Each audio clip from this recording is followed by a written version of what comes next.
We'll start with standard procedures. As always, I'm going to have to just really quick get out a link, post a couple links out, and then we will get to the stream, ask any more questions up until then, and I will hopefully get to them. Obviously, as the title suggests, my hopes for this week is to stay kept up with the stream.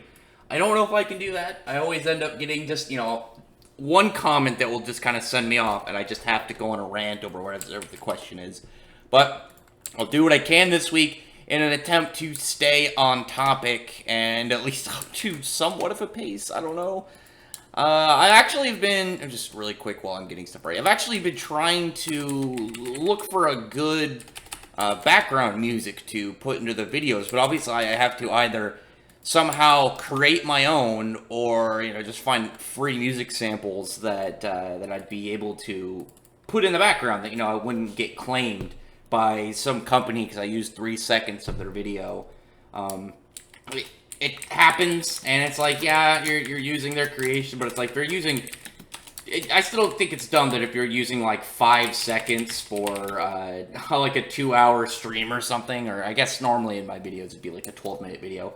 It'd be silly. But I want something that I can just have like very quietly in the very background. So any of those moments where I just have a dead silence, just where I'm thinking about something for a few seconds before I realize, oh shit, I haven't said anything for a few seconds, I should say something.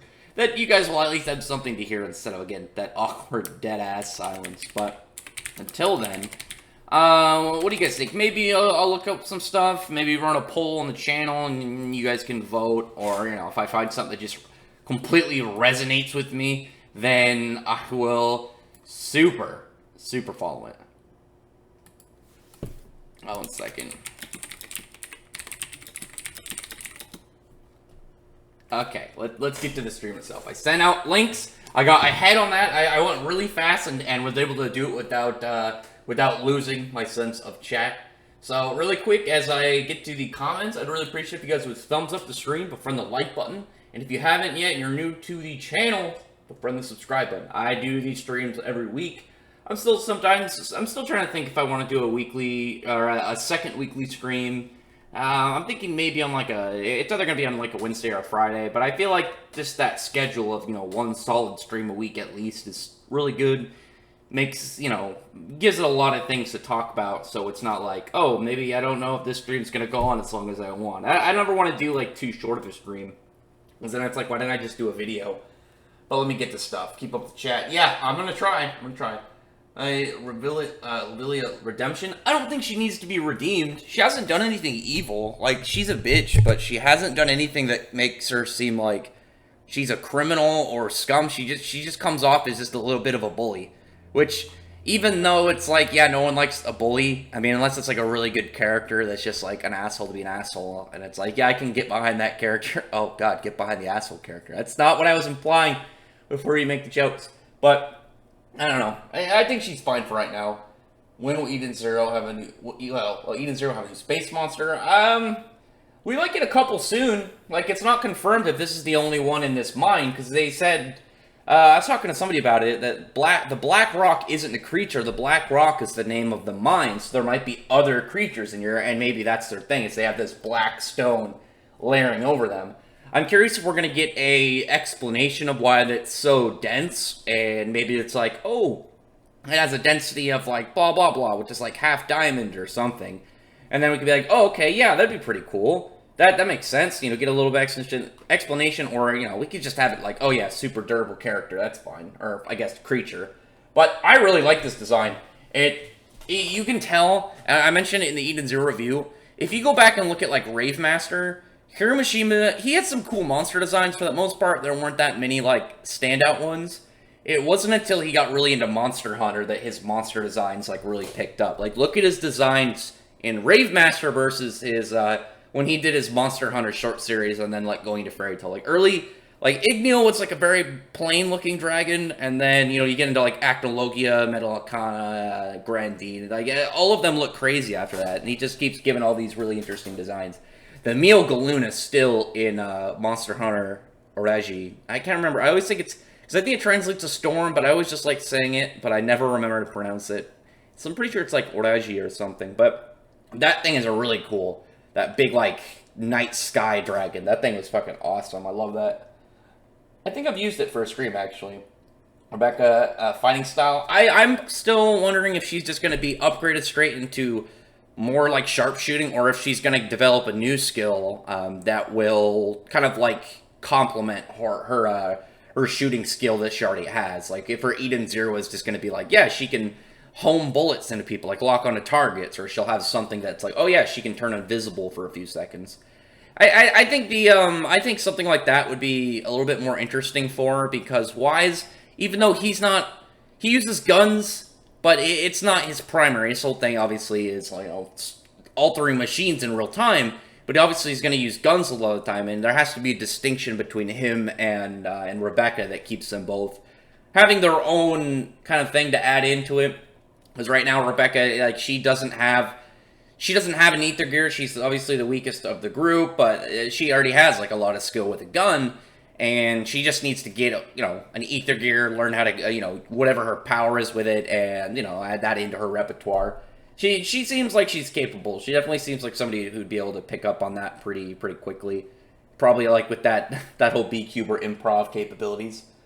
Will Shiki be as strong as Naruto? Possibly. I'm still hoping that Eden Zero isn't as high like power level for characters. I'm hoping it's more like the ships. Like, I think it'd be cooler if instead of like, oh, this character is like, a big deal because obviously they're going to be powerful, they got superpowers and stuff, but I'm hoping their ships are a big deal into why they're such a big, such a threat. And then obviously the series is called Eden Zero, so that would put a little bit more emphasis on the ship itself, but we'll see. I mean, I could easily just have that normal like Battle Shonen power creep. That just happens all the time, and it's just like, yeah, it just comes with the territory. I think Shiki's an alien. I haven't done my video yet, but I won't spoil it in this. I've talked about it in a stream before, and I don't remember which stream, so I can't really say. But I still have my theory, and I'm gonna do a video on that. I might do it. I think I'm gonna do it next week, either this week, like late this week, or next week, because there's no Shonen Jump next week because they're on break. So, I'm going to need some extra videos to fill in that gap for a couple series like Jujutsu Kaisen, Chainsaw Man, and Black Clover. So I'll probably do a couple more, like, discussion videos over that. One of them being, I want to go over more of my whole theory for the 7 Dragon Gods in Fairy Tail. I did a video on that earlier, but I want to do one specifically on the one I talked about for Natsu. I want to do a little bit more of a deeper, like, look into it of why I think it makes sense. And then Shiki's origin, where I think he comes from, which, look forward to that. I don't want to spoil too much of it, but I think you guys will find it interesting, but kind of weird, but at the same time, it's like that weirdness that would fit into the series, I'm trying to catch up to My Hero Academia manga. I'm halfway through it. It's enjoyable. It's those kind of stale chunks that really, I think, make it hard to catch up the series. Like, there's a couple just pieces that are...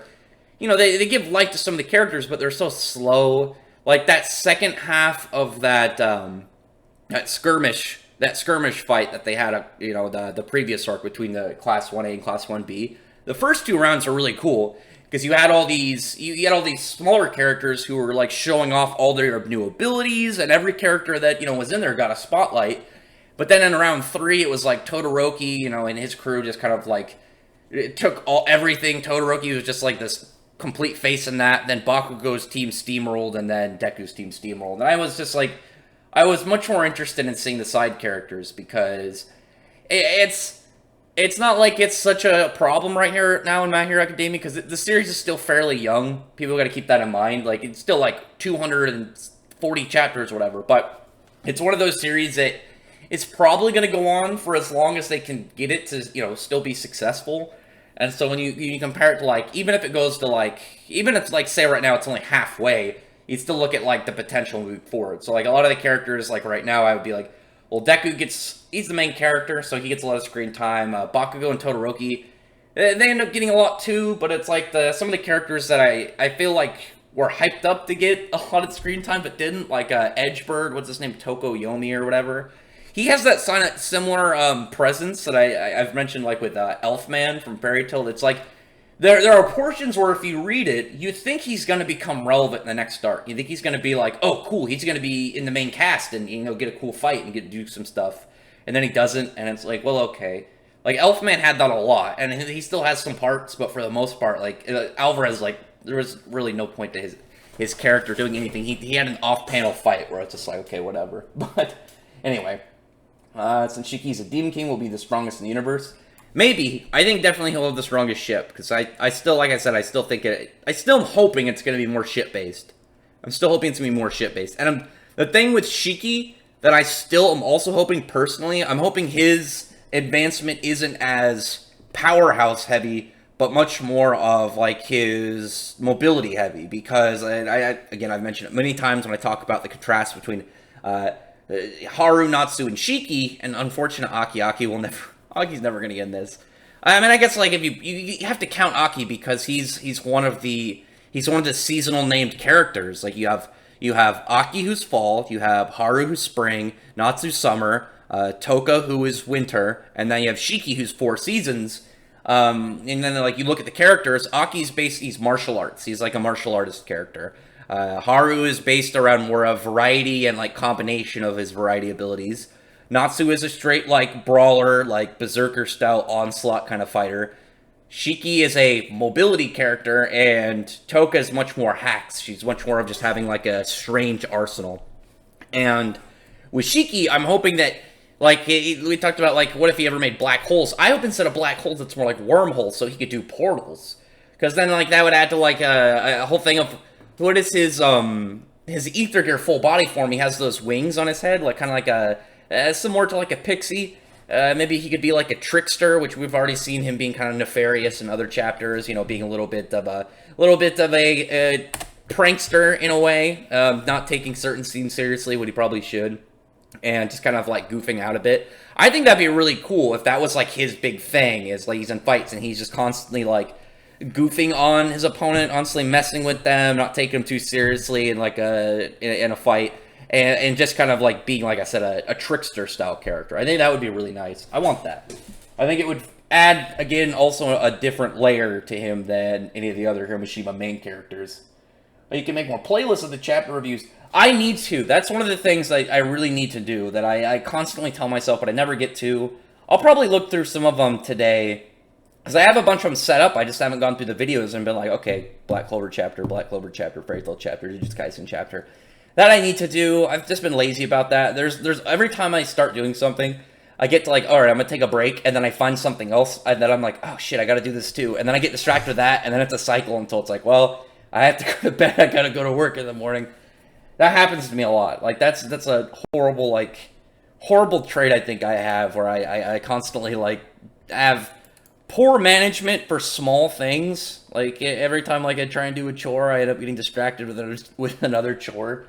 I'll get to it eventually. Thanks for reminding me. Like that's one of the things I do appreciate, is when you guys remind me of stuff. Like I forgot to do my Fairy Tail 100 Years Quest Chapter 30 prediction, and I was like, oh shit, I forgot to do that. That's like a good video, you know, to discuss and chat with, to put up. You usually do pretty well. Forgot to do it this week because I was busy. Like I just started a new job, so like it wasn't as, even though I wanted to do it, it wasn't like on my mind as much because, you know, I got new work stuff. And I almost forgot this week, too, as well. And someone reminded me in my comments. It's like, oh, shit, thanks. I'll go do it right now. Uploaded it yesterday. And, yeah, I appreciate when you guys help me out like that. You got my back. I'm going to be in church. Keep up the stream going as long as possible. I hope you have fun in church, man. Eden Zero Space Vampires. Oh, Space Vampires would be cool. Like an ether vampire? That'd be awesome. That actually is really cool. What if you had, like, an ether vampire race? That'd be pretty sick, actually. I hope that happens. Shiki will overcome his fear of bugs. That'll be cool. There's what was it? Burial in Rave Master. He had all that big bug army. He'd be a perfect counter to Shiki. Can you name some of your least favorite manga? Not off the top of my head. Like I don't think of any of the ones that I don't really like, that I end up dropping. I don't think too much about. The only series I can think of off the top of my head that I dropped that I never planned on going back is like Freezing, just because it had too many fan service scenes that seemed forced. It wasn't like, oh yeah, look at the shenanigans that are doing fan service. It was like, oh yeah, we're gonna beat up this chick, and then we're gonna undress her and take pictures and get in weird scenes. It's like, you're getting a little too aggro with it. You're getting a little too aggro with it, like in front of the school. I feel like that's an extra jump of severity, like to start with. You're going too much into the vicious cycle, or the vicious setting. But I'll look at some stuff. What do you think is the worst moment in Fairy Tail? Um, Personally, I think my worst moment is, I think it's God Serena dying, because the way that it happened makes sense, but it's such a wasted potential of a character that's like, it's crazy. Like, when I eventually do a character discussion and the theme works with God Serena, it's going to be mostly a video on, like, what he could have been. Like, I had a whole time period one day where I was like, I have nothing to do, and I was at work, and I was like, I have absolutely nothing to do for the next 5 hours, and I just sat there and I just thought to myself for a bit, and I thought of the entire story of how I think God Serena could have been, and it would have been really great. It would have been a really great story, but it was such just a wasted time for him, and it's rough. But other than that, I'm just thinking of some parts. Laxus with his red lightning, I really don't like because it made no sense. It was kind of out of nowhere. That part really bothered me. I'm still going to do my videos eventually on... I want to do videos on the most controversial moments in the fan base that I don't agree with. One of them being like Sting's surrender. I don't think a lot of people understood it. They just tagged it up to like, oh, Sting's a pussy, and they didn't get like his whole point of like him and Lecter. And then parts that I don't like that are kind of glossed over, like Laxus with the red lightning. I didn't like that part. I really didn't. But let's see. Hope that Eden Zero will have more space monsters other than Chronopage. Me too. I really like it. An alien god. We get like some cosmic horror creatures. Like, that'd be pretty sick. What do you think is better writer of these? Kishimoto, Kubo, or Oda? I mean, it depends. Personally, I think overall I would prefer Kishimoto. Obviously, he had some drop parts. Kubo had some retconning issues, but I'm very curious to what Kubo's portion was because of his shoulder issues. And Oda, I don't know. Oda has a lot of problems too. He's got a lot of like drop plot lines. Like I've been thinking about this one lately. It's like, what was her name? Tashiki looks just like the girl that Zoro used to fight when he was a kid, and there's nothing really to that. There's no reason to it. There's no plot line there that ever got explored. It just kind of happened. And there was no like further delving into that thing. Like, she just looks like Tashiki and she's a swordswoman for I don't know what reason. Like, I don't even know if Zoro like ever like has any moments of being like, maybe I should look into that. Like, she looks just like her. I don't know. Yes, ha ha. Riza, I know the title. I'm trying. I get distracted. Shiki will be Demon King like Melinda's. You mean Meliodas? I don't know if that's autocorrect. Oh god, where'd my cursor go? What's up, Josh Willette? How's it going, dude? Following Fire X, how's it been?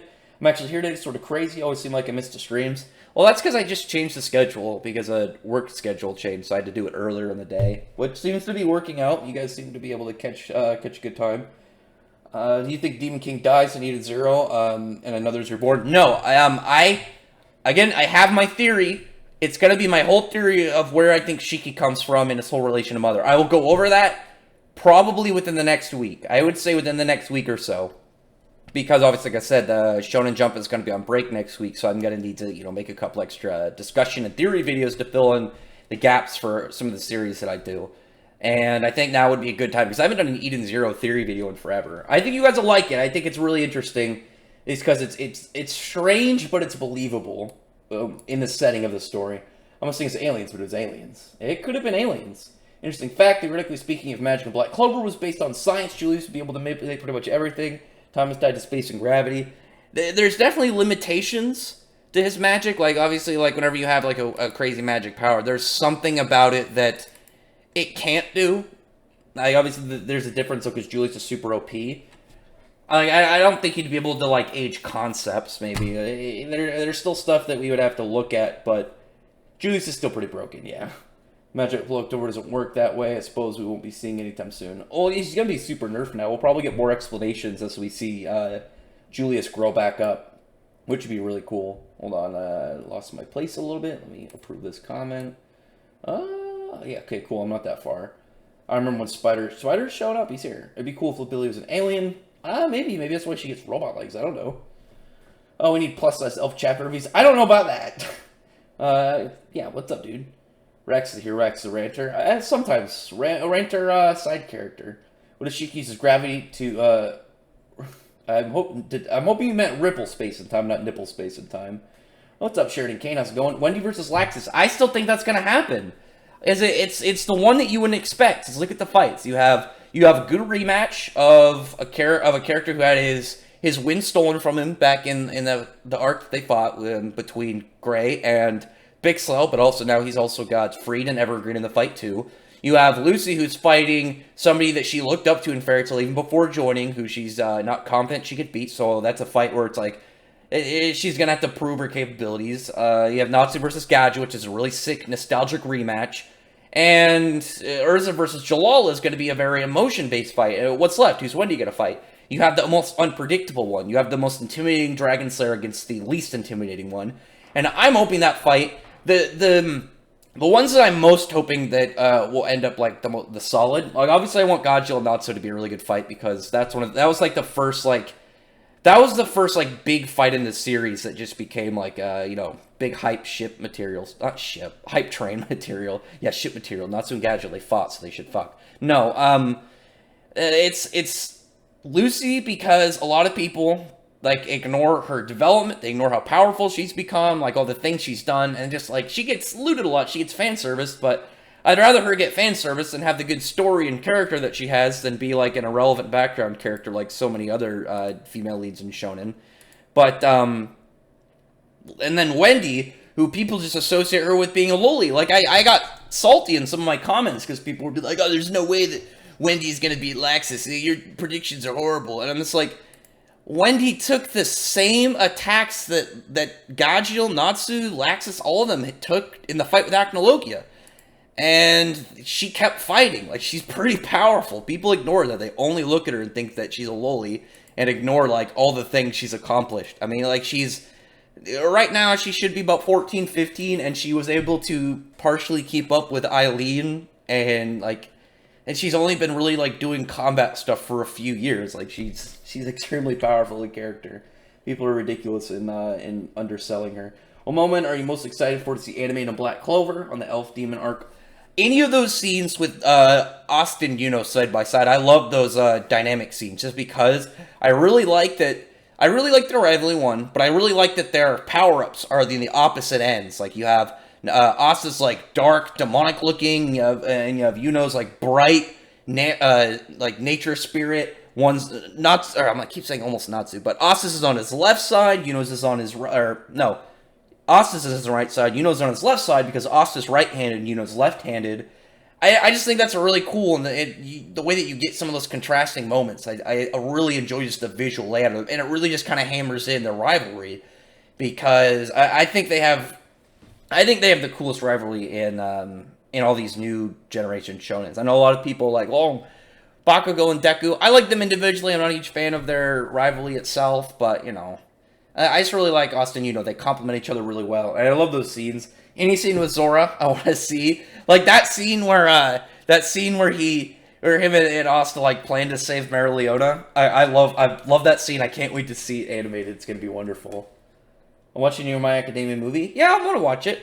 I thought the first one was okay. The last couple minutes were pretty good. Like good animation, good fight scenes. It was dragged out up until that point a little bit, but, whatever. It's their first movie. Their first movie doesn't have to be great. It has to be like, here's the first movie. Enjoy that they got a movie. Which is like, cool. Yeah, of course. Of course I'm going to appreciate it.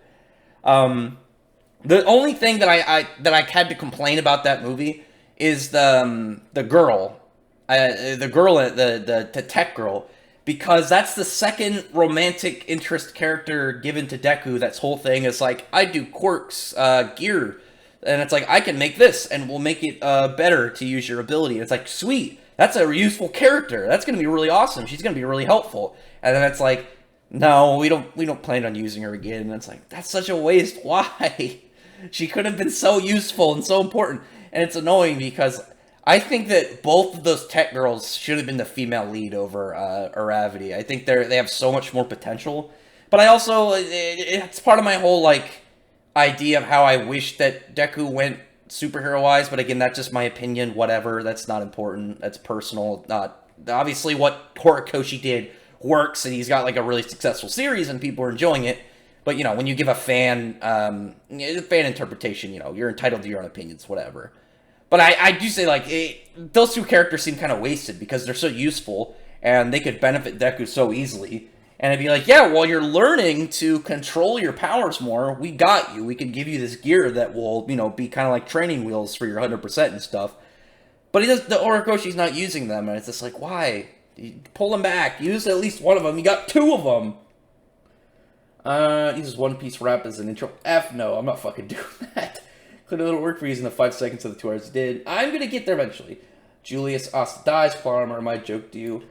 No, I don't think it's gonna be he's gonna die. I think it's gonna be more like he's going to die if this occurs. Like I mentioned in the review, similar to when Natsu was having that inner kind of like chat in his head and he was talking to Igneel, or at least, brain interpretation of Igneel, where he initially said he's like, you're gonna die when those seeds form, and then later he explains it's like, it's not he's gonna just fall over dead, it's like who he is gonna die, because those seeds are gonna pretty much merge and he'll become a different person. I think it'd be something like that, like it'd be like, also that demon, it will take over your body if you're not careful, and like who you are will die if that happens. I don't think he's gonna straight up die. Like, I think it's more of like a premonition kind of thing. Like, because no one thinks he's gonna die. I mean, he's the main character, and the series just got past, like, its first arc, and it's already setting up for its next ones. It's not like, well, Asta, sorry, we're gonna have a different main character now. That's not gonna happen. Asta's too popular. He's too loved. What's up, Elric? How's it going, dude? I'm the only one who has noticed that small risks. Julius' personality is blaming everything on himself. I think he may be scared. Well, yeah, he's whole thing. He's like this leader that he just gives off that vibe, and he's putting everything that on him that he didn't take proper care of William. He thinks that he didn't do what he was supposed to in order to keep him like going along the straight path. And I like that about him. I like that he's like looking and be like, it's a shame because the only reason that William is going to get executed is Julius is a bro. That's the only reason. Like, you look at all of all of William's crimes, high treason alone should get him executed, 100%. But Julius is seeing, like, how it's his fault instead, and, all this shit that's coming up, they're going to need him, they're going to need all the help they can get when all these other countries start to invade. And I'm very curious. I feel like the Golden Dawn is, my whole layout in theory, I think the Golden Dawn is going to get disbanded. I think William is not going to be a captain anymore. I think he's going to be kind of put as like a face character for public kind of public appearances, which was the point of like that whole scene when they had the ghostly tree that was used to dispel all the elves and the people bodies. That all the citizens were like, oh, it must be Captain William's magic, and it's like, oh, yeah, they think this, so it's like we're going to keep it up with it, to keep down panic from the people. So they could just have him in that role, but in reality, he's just like a face. He's not actually like, he's not even in his full position. That's my guess. I don't know. Like, it could still set up, and maybe they'll look at going against like all this stuff later because of what's still to come. Again, any of the other kingdoms seem to be looming over. Julius seems to know, and I talked about it earlier in like multiple reviews that it wouldn't surprise me if any of the other kingdoms had spies, and they're like, hey, all this shit's going down, the Clover is in a perfect opportunity to get attacked. Like, that just seems like something they would do, and it looks like Julius is aware of it, so we'll get to that hopefully soon. No, Kami got killed anime. Oh, why did they take so long to make that game? Like, the anime like ended like 6 years ago. What's up, Spider? How's it going, man? Black Clover is not coming to kill us. Is not going to die, I hope. Well, I don't think Ryuko didn't die. She lived in the end. That clothing dude died. A plot armor is as much as a problem. It's just a thing. It makes you don't want to redo it. It makes sense. Yeah. Title is funny but true, Kurama. I know. Elf boobs are just the same as humans. Good stuff. Tamaki is best waifu. I am excited to see her flex on people in the next chapter. Show off all her new training. What do you disagree with, Playman? Yeah, given how many ways the character can be saved from death makes sense. It depends. It all depends. And personally, in my opinion, my whole thing on like a character death, it's not a character dying, it's impact towards the other characters. You could have a character die, and if none of the characters, there's no real impact of it, it's like, well, there's no point. You just killed off a character to kill a character. Whereas you could have a fake death, and it could still have a lot of stuff. Like when Juvia almost died, I actually thought she was going to die. Gadget I didn't think was going to die. Because, I was like, he's got to be up in the final battle against Loki, I bet. Or the fact that, him and Levi were going to have twins. But, because there was that whole thing when he had that, like, little flash in his head. The twins were actually shown in a novel. I don't know if it's canon, but Hiroshima clearly is like, I'm just going to go with it, that I had this idea. But I didn't think Gadget was going to. Juvia, I legitimately thought was going to die. But, like, when he thought Juvia was going to die, Gray had this big kind of, like, confession, and, he came to terms with his feelings for Juvia, and it was a huge step forward for his character, and the way that they were saved made sense. The Universe 1, like, obviously, like, it completely alters the territory, including, like, spatial shit, because it moves people around and whatnot. But also, with Wendy and Carla would foresee her death, and bring Wendy to go heal her. And then you got that out of the way. They can't use that again, because that's also, again, a very logical way to save a character. Again, you have the medic and the person who could see into the future right next to each other most of the time. I just finished the Pro Hero arc. That's a good one. It's alright. I really like the Endeavor one. That's a good arc. Can't wait to see Spade character. Me too. I'm more interested in the Heart Kingdom. The Heart Kingdom I'm very intrigued with, since they're noted to be allies of the Clover, but it's unsure. Okay. I'm just curious about it. I mean, if technical Shiki is an alien, yeah, technically. I gotta sneeze real quick. Let me mute my mic. I don't want you guys to hear my loud sneezes. Anyway, I'll make my judgment on the joint training arc as soon as I read it. It depends. It's the arcs that don't seem to have stakes that I just don't really find interesting, and then it ends up being too centered around the same couple characters. But it still had the first good part of that whole 1A versus 1B thing. I liked the first 2 rounds. I thought that was really good. You got to see a lot of cool characters going at it and, showing off all their skills. Rex, do you think Wendy, or do you love Wendy as a fairy tale character? Wendy's one of my favorite characters. I've been over this. I always get tired of all the jokes that, like, people always, like, make jokes about me being a lolicon because I like her character. But it's like, no, I just like her character. She's a really good character. I don't give a shit if she's a loli. She's just a fun character. She's got a bunch of really good character progression. She's got a lot of good fights. Got a lot of good comedic moments. She's had a lot of good progression since the start. Like, when she showed up, she could barely talk to people because she was so nervous and shy. The only attack she knew was her roar, and then you see, like, she's like running up and attacking Eileen to help Urzo, like, with no hesitation. It's like, yeah, she's 100% on point going against, like, one of the strongest people in the world to aid her friend. Shonen Jump versus Shonen Magazine. I prefer Shonen Magazine overall. One of the things is I like their casts more, and I enjoy more of what they do. They seem to spread out some of the stories more. But I think both of them are good. Wendy's definitely one of my favorites. Yeah, 200 chapters. Drifters started a while ago. It's not even 100 chapters. Wasn't Drifters a monthly? Do you think My Hero Academia will end in 5 years? So the theory is apparently this next movie is going to be the last movie. And I think Horikoshi is going to end My Hero Academia and then have a sequel series where, it's a couple years in the future. Because once they become at least pro, once they graduate from UA, it can't be called My Hero Academia because they're not in school anymore. It should be, I don't know. I guess maybe you just go with the title of the movie, Heroes Rising or something. I don't think it would just be still called My Hero Academia. I don't know, My Hero Career or some shit. Yeah, Tokoyami. I like to call him Edgebird. I remember more of the My Hero Academia characters from, like, either their superhero names, supervillain names, or just what I call them in general, like Edgebird. I just like to call him that. It's funny. I actually started calling Shigaraki. I just went with Tamora now, because now we know that Tamora is his villain name. What does it mean, Tamorn? I think that was cool. It's like, oh, cool, it's like Deku and his name. I wish Tokoyami was a major character because he deserves it, in my opinion. Yeah, he's got a lot of hype, but he's done, like, nothing in the series. Like, he smashed up some trees during that little trading bit, and that's, like, the last time he did anything relevant.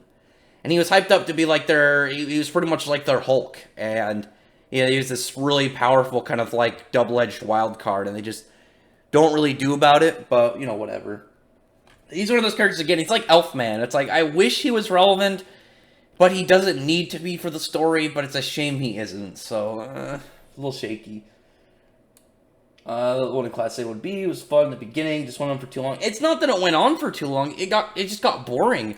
Like, Todoroki's like hype up power up. I was actually really hyped for that. I thought that was going to be really cool. And then like his power up was just like his hair gets wavy, and I was just like, it could have been so cool. Because the thing about him and like we know about him and Endeavor, it's Endeavor, like his weakness, his body will heat up too much, he could die from his own power. Todoroki doesn't have to worry about that because, you know, he's got ice. He could have done prominence burn. Like I've mentioned before, imagine him doing the prominence burn, and he does the big fire chest beam, but around him, he makes like an ice ring in order to like keep himself cool. So after the attack, you just have this big wave in front of him of just like melted burnt area, and then just frost like spikes all around him. That would have been really cool. And or like going to like combining them into steam and then becoming like because steam explosions are crazy. Like I think that was one of the things, like steam powered boats, if they exploded, they could literally launch the boats into the air. Like there was a bunch of crazy shit he could do. And it was just like, yeah, it's hot or fire, but it didn't do anything that made it seem hotter. Like there was no like metal melting, there was no like crazy like, oh, this temperature exceeds this one. It was just like, it's hotter than Endeavor's, but it's like, is there any signs? His hair just got wavy. Bakugo thrashed his opponent, and the only thing that happened is he stopped being a dick and he's more of a tsundere now. And Deku's was like, not terrible, but it just wasn't as entertaining for me, because it was just like, he's the main character. I didn't want him to get a spotlight in this, because he's the main character. He's normally going to get a spotlight every arc. So this was the arc that it was like all these other side characters could get a good time to be in the screen. But it's, you know, whatever. That's actually what I really liked about the Elf Invasion arc, is Asta obviously is the main character, but he didn't do a whole lot up until like the later chunk. He had bits, but up until the elves were resurrected, like he didn't really do anything, and even until that point, like he had small fights, and then it was just like big battles in between other characters. Oh, what was this? Oh, I don't know what was going on. Anyway, it was a bunch of small battles, and then, you know, all the big endgame stuff. Well, not endgame, end of arc stuff. So the characters were all getting their own stuff. Like Finral, like, ever since the Water Temple arc, he's been such a great character, and I've loved just every time he's done anything since that. He's been great. Finral's definitely one of my favorites, by the way. Light is not good. It seems to be very common in anime. Light's cool. Depends. Light's actually bad it was in Yu-Gi-Oh! GX. It was actually bad too. I'm personally bored with My Hero Academia right now. What? I mean, if this was the last arc, I can get why you say it's boring, but I like the current arc. I think the villain stuff is cool. I like Tamura. I'm happy that he stopped being just like this stand-around background character that's like, I'm a villain, but I don't do anything. It's like, okay, cool. He's not doing shit. He's getting some potential. I like his new redesign. He's got some good progression. I'm slightly bothered by like all the hype that people are getting. Like, people are overhyping his character. Like, he's gonna be the best villain ever. He's so great. And, like, he's got potential. He's not as great as you may not be, but I'm happy you're excited. So, you know, I'm glad the fandom's happy. That's all I can go with. I still think he's cool, though. I like what's going on with him. I'm enjoying the alteration of his character. Actually, I'm hoping that he doesn't get his hand fixed. So, like, because we know now that, like, he doesn't need all 5 fingers to decay people. Like we saw with 2 fingers. Was it 2 or 3? He was touching Redestro. He was touching them, and he was decaying, but very slowly. So, you know, maybe we could have certain degrees, and you just have to look out for that arm. One second, I gotta type something real quick. Okay. Let me get back to it. My Hero Academia greater than Black Clover. If you like, that's fine. I like Black Clover more, but, you know, whatever. I do think Shiki will get Ether Gear form again. Yeah, he's gonna get that form eventually. We've only saw it once, and he's only been able to use it for a brief period of time. Not a fan of the Black Clover. What do you mean the direction? It went really good. Like, now they lost their biggest asset. Their entire, like, military system is in shambles right now, because they now have an issue with, they don't know who was a traitor. All the damage they've done. And they have, the thing is, like, people forget, is the Clover Kingdom is in the furthest point on their continent, and it's the furthest point on their continent, and they have 3 countries or 3 kingdoms surrounding them. They're literally boxed in. They have the worst spot that these enemies can attack, and the only one out of them that isn't seemingly a threat is the Heart Kingdom, because they're apparently an ally. but I feel they're much more like kind of like America and Russia, where it's like we're quote unquote allies, but they're still like they'd still be willing to destroy each other, and they're still looking to screw each other over if possible. I don't know. Let's see. Yeah, if you like My Hero Academia more, I don't care, and that's fine. I mean, I love Black Clover, but I like stuff more than it, like Yu-Gi-Oh and Fairy Tail. I love way more. Who do you think? Wait, what is this? Roro Fight the Power. I should rewatch Gurren Lagann at some point. Who is the one person in my anime? In any anime you can feel you watch, you feel you must protect. You know what? I haven't watched Konosuba yet, but every single time I see a video of that girl Aqua, I feel like she needs to be guarded. She just feels like because it's not just she gets shit stuff in the series. Every time I see people talk about her, they're like insulting and shitting on her. So that poor girl just gets bullied. I always laugh at that. I'm like, quit picking on the poor girl. So sad. But yeah. I'm more hyped for Black Clover anime than My Hero Academia Season 4. I'm not too interested in Season 4. There are some parts I do want to see. I'm looking forward to Red Riot's part. I like that. I'm looking forward to Mirio's part. And I'm looking for... I don't think they'll show Gentle. Maybe they'll be able to put Gentle at like a small bit in the end, because obviously it's a little mini arc. I'd be okay with that. That, if it is in Season 4, I will straight watch that. Other than that, I'll just watch the clips like I've been doing. I just watch parts of it. But, yeah, I do like Gentle. I do like Gentle's whole part. I think he's a really cool character. I think he's really underrated in My Hero Academia. Because he wasn't like some crazy villain. Like, he had... The thing I liked about him, just going out real quick, I really liked that he had this very shonen main character attitude in school, but it just got shitty for him. He was always like this, if I keep trying and stay optimistic, it'll all work out. And it just kept getting shittier and shittier. And it didn't really help him. And eventually he was able to find out, he was able to find out what he could do to, make himself happy, him and Labrava, and he's a villain for show. He's pretty much Jake Paul or Logan Paul, whichever fucking one he best fits into. He's not a bad guy, but he's a criminal. Let's see. Hopefully I can catch up with My Academia manga before school starts. You got plenty of time. Who's the most powerful Mashima MC besides Natsushiki and Haru? Well, those are like his main ones, because he's got a lot of one-shots. He's got a lot of one-shot ones, and then he's got some short stories, like his Monster Hunter Storm series, and his Monster Soul series, and his Monster Soul series actually has the not very much known fall character of his seasonal name is named Aki. I mean, I guess, like, out of main characters, I just off the top of my head, without having to look back, the main character in one of his one-shots, I think her name was Konoha or something. Like, she was like a prince. She was like a demon princess who, she wanted to stop being a demon so she could go, like, be with a human. And, like, she got mad and pretty much tilted over this big castle and shit. And it's like, that's pretty impressive for Chapter 1. I mean, it was a one-shot, but still. She's pretty powerful, like, just looking at that. But it's kind of a hard one, because it's like, he's got 3 main series, like, big series, and like, he excluded all 3 in there. Freezing's entire thing is fan service. Well, there's a lot of series that are fan service heavy, but have, like, a lot of plot and, like, good stuff. Like, Makken Ki. If you've never checked out Makken Ki, the anime is, like, pure fan service. But, like, the first 8 chapters are really generic and kind of lame. But after that, like, the main character stops being a pussy. Like, the whole, like, first part, the main character is, like, he's, like, a pussy, and he's a main character of a harem series. And then he's like, I'm tired of getting saved by all these women and not being able to do anything, so I'm going to go train. He ends up becoming, like, a pretty badass dude. There's this one part he meets up with this guy who was actually the one who killed his mom. And he breaks his own spine to dodge this dude's punch so he could get a hit on him. It's pretty badass. But that actually has a lot of fan service. And it still actually is a really good series. And I'd recommend it. It's got, like, good characters. It's got a pretty solid villain cast. It's enjoyable. It's one of those ones where it's super lewd that I'm perfectly fine being like, yeah, I'm a fan of this because I actually really like it. I wish I had English volumes so I could add it onto my shelf, but it'd be one of those ones that I'd be like, I hope no one opens those. Kind of like Gantz. If I owned Gantz, I would be like, God, I hope no one comes over and just kind of opens that by happenstance and sees, like, some of the real M-rated shit in there. But, yeah.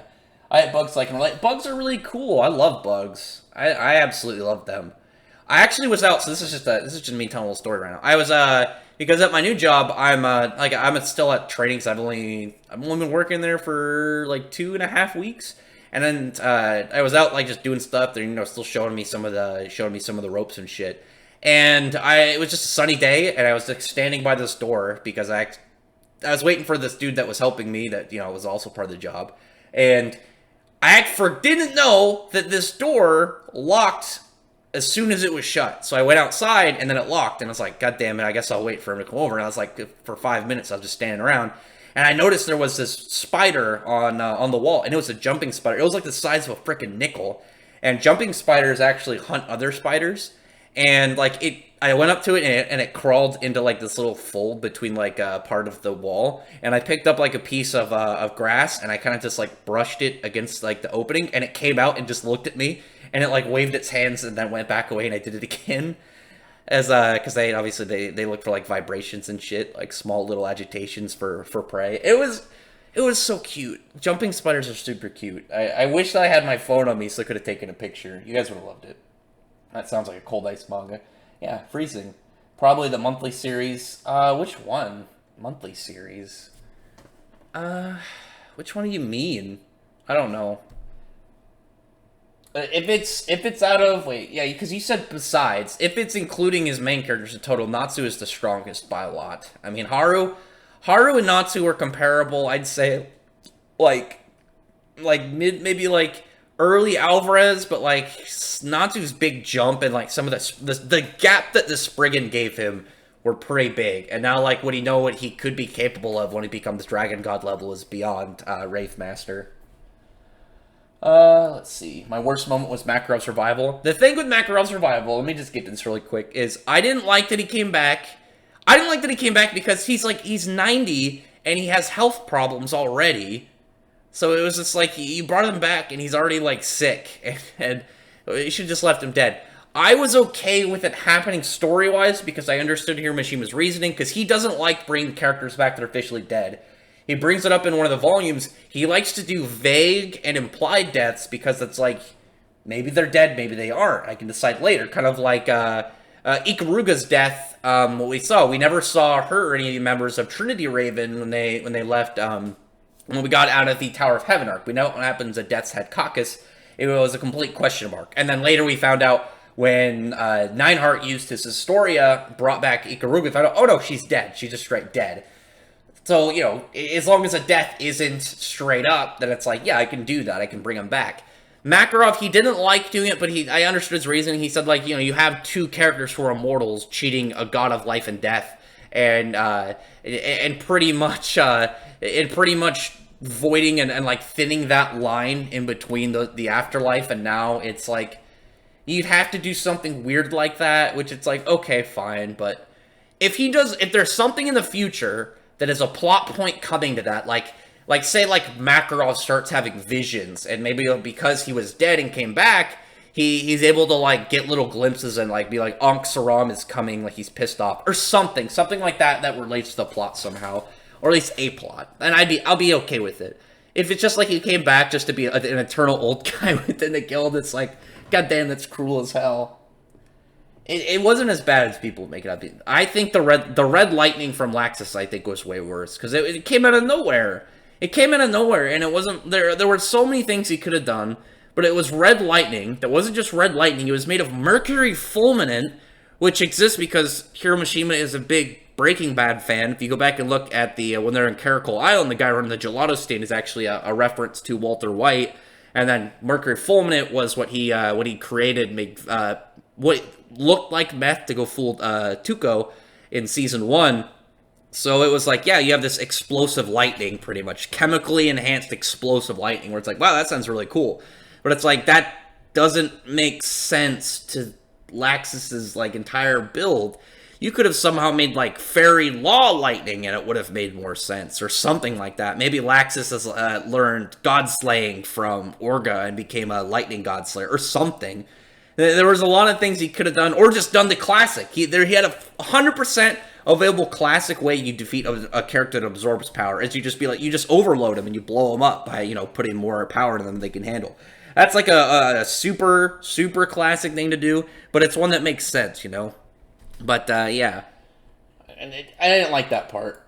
What is your worst moment in Black Clover or My Hero Academia? My Hero Academia, oh my god, probably just Aravity in general. Her character, she just doesn't do anything. She reminds me so much of Sakura. In Black Clover, let me think really quick. It's hard with Black Clover because, like, if it would have been Julius's rival if it didn't make sense, but it made perfect sense. It was all laid out and planned. I'm trying to think. You know what? I'm going to go with Vito and Mereoleona's fight being off-paneled. Because that was a fight that people really wanted. Because it's like, people really liked Vito. He was like the first, like, big raid boss that they fought in the series. Because they had boss fights before, but Vito was just like, he never seemed like he was going to lose. He was one of those characters, like, he's going to lose at some point, but we don't know how. Like, every time they get close, like, he just busts out something new, and then when we got Mereoleona, like, people, like, talked about, like, you know, how much they wanted to see them fight, because they're both, like, these, like, savage, animalistic, hand-to-hand fighters, and you even got comments from Raya about them having similarities between them, and then you finally got the fight, and it was off-panel. It was one of those ones where it's like, we didn't need to see it, but I wish it happened. I wish we got to see that fight so bad, you know? Whatever. 1 second, I'm going to post this picture real quick. I saw this Soul Eater picture on Twitter I really liked. It was, Corona and Ragnarok? It's pretty sick. But anyway, back to it. Do you go to church? No, I don't go to church. I'm not really religious. I used to when I was younger, but I'm just not a religious guy. Someone say Oda Nobunaga. I did not. What's up, JK Network? How's it going? Julius coming back was not a problem, Spider. It's like it's so silly that people complain about it. It was laid out way in advance. It makes sense. He's nerfed. There's clearly still consequences coming, and I would much rather have that than him having coming back and not making sense, or I don't know what. I would have preferred him stay dead purely because I would have liked that I would have liked Yami's kind of reflections on it. But the biggest asset of it that I think personally would have been, you know, the fact that the Clover Kingdom lost their by far strongest character. That if you were to invade the Clover Kingdom, he's your primary threat. And even though Julius is alive, they lost that. He's not powerful anymore. He's got time magic, but he's way drastically weaker. So it's like they still lost that huge aspect to him. So they're still in some danger. And clearly the other kingdoms are going to be looming over, so, you know, I don't know where that complaint that I had, it's like, it's not present. You know, where was I? I'm starting to get a little ranty and falling behind. Where was I? Oh, God, I am farther behind than I thought. No! God damn it. I'm always getting far behind. Let me see. Oh, my gosh. I'm like a full page. Here we go. Okay, I found it. I think one of the... Oh, that's not at me. Yeah, it was foreshadowed. It was foreshadowed. My worst part of My Hero Academia is that all the heroes, girls are trash, not Toga. A lot of Class 1A just seems like background characters. Like, one of the dudes like, I eat sugar and I get buff. It's like, that could be an interesting character, but you don't do anything. Like, you could have been a pretty funny guy. I would have loved that guy to be like Popeye, but with candy. That would have been awesome. And then you have, like, the dude who talks to bugs, and you have, like... the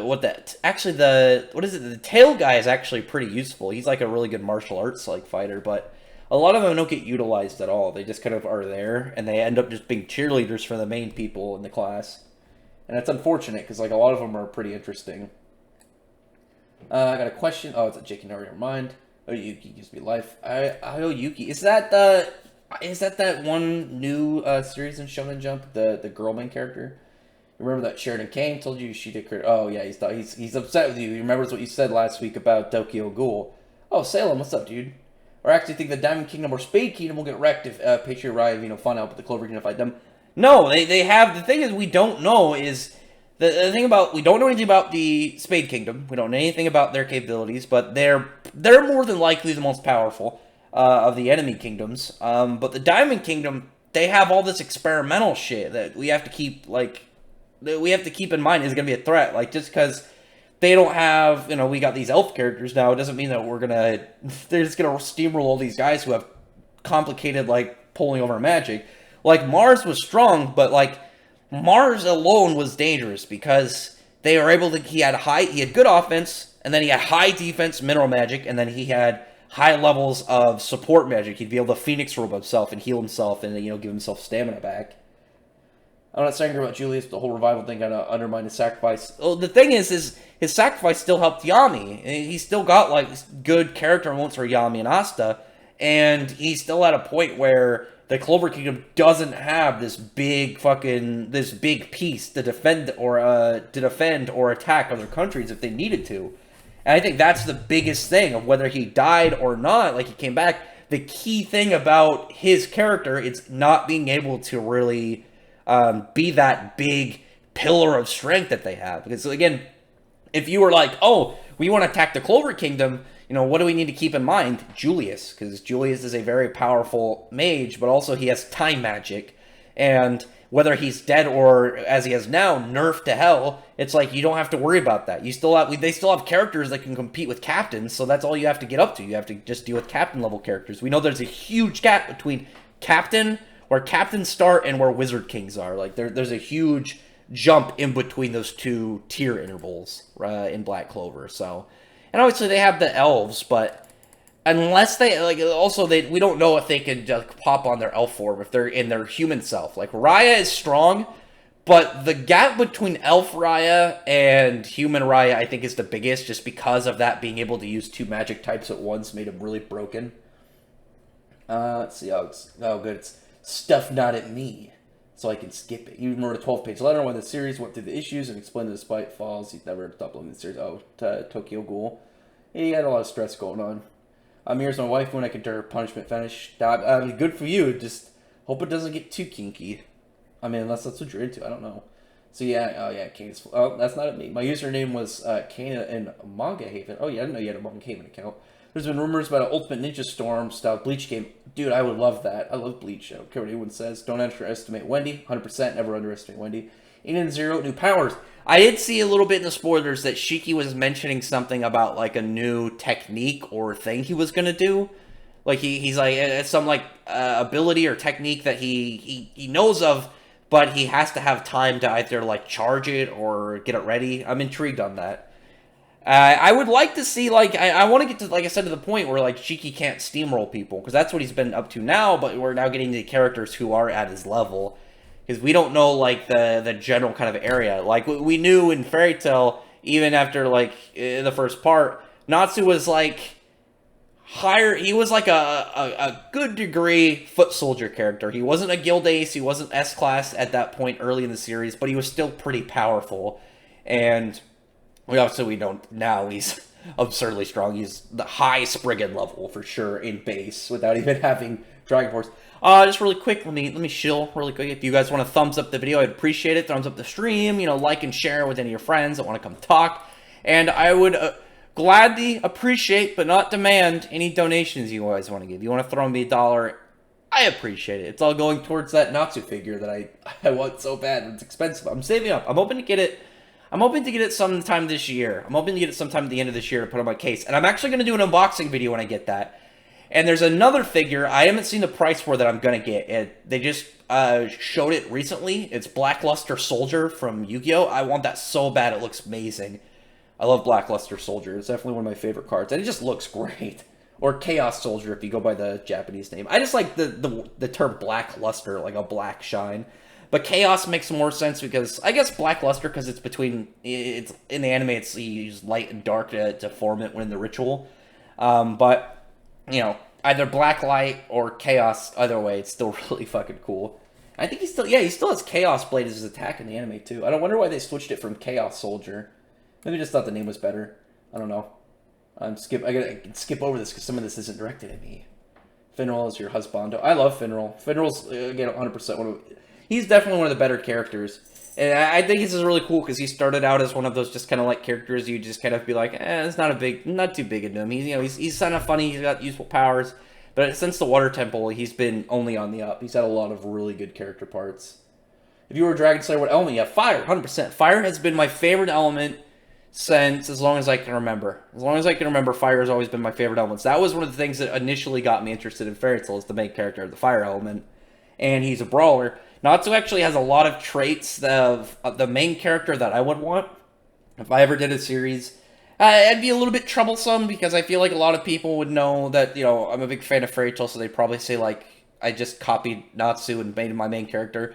They have similarities, but they have a lot of different aspects to them. There are also different styles of them fighting. But, it's not as much as, like, I just based off Natsu. It's like, Natsu in a lot of ways is, like, the character that I would want to be my main character. He has most of the attributes for it that I really like. Yeah, I would definitely pick fire. Fire's just always been my favorite element. Take over incoming fire. Oh, yeah, you guys are arguing. Oh, that's fine. It's bright green while Asta is an evil red. I actually really liked the anime version because it was like that red, black, silver, and like magenta color. I thought that was really cool. I thought that was really cool to see. I would have preferred it, but it's like, whatever. I mean, it's still fine, but, black and red is still cool. Still cool color combination, but all those colors and then the metallic on it, like the metallic silver, like lined over it too, it made it stand out more. Dorothy versus Gremmy. Gremmy would well, I guess it would depend. It'd be kind of hard because Dorothy, like, Gremmy would be able to kill her. Like, the second he drops that meteor, he could kill her, but it's like, if it's inside Glamour World, she would probably be able just to, like, either teleport herself away or do some weird counter. Because she's really weird because she's about, it's not just like, oh, I do dream abilities. It's like I pull you into a pocket dimension and then do shit. So, I would say Gremmy right now, just because he seems much more combat, orientated, and, obviously keeping up with Kenpachi is really impressive. Dorothy, though, obviously we're going to get more of in the long run, probably, unless she dies, because Gremmy only had the one fight. Blue doing funny commentary as usual. It happens. Deku will save people and win. Bakugo will win and save people. That's what needs to be here. That's good. Exactly, my academia, it won't be. One Punch Man, get to the writer superheroes. Yeah, Marvel, DC still got some stuff I like.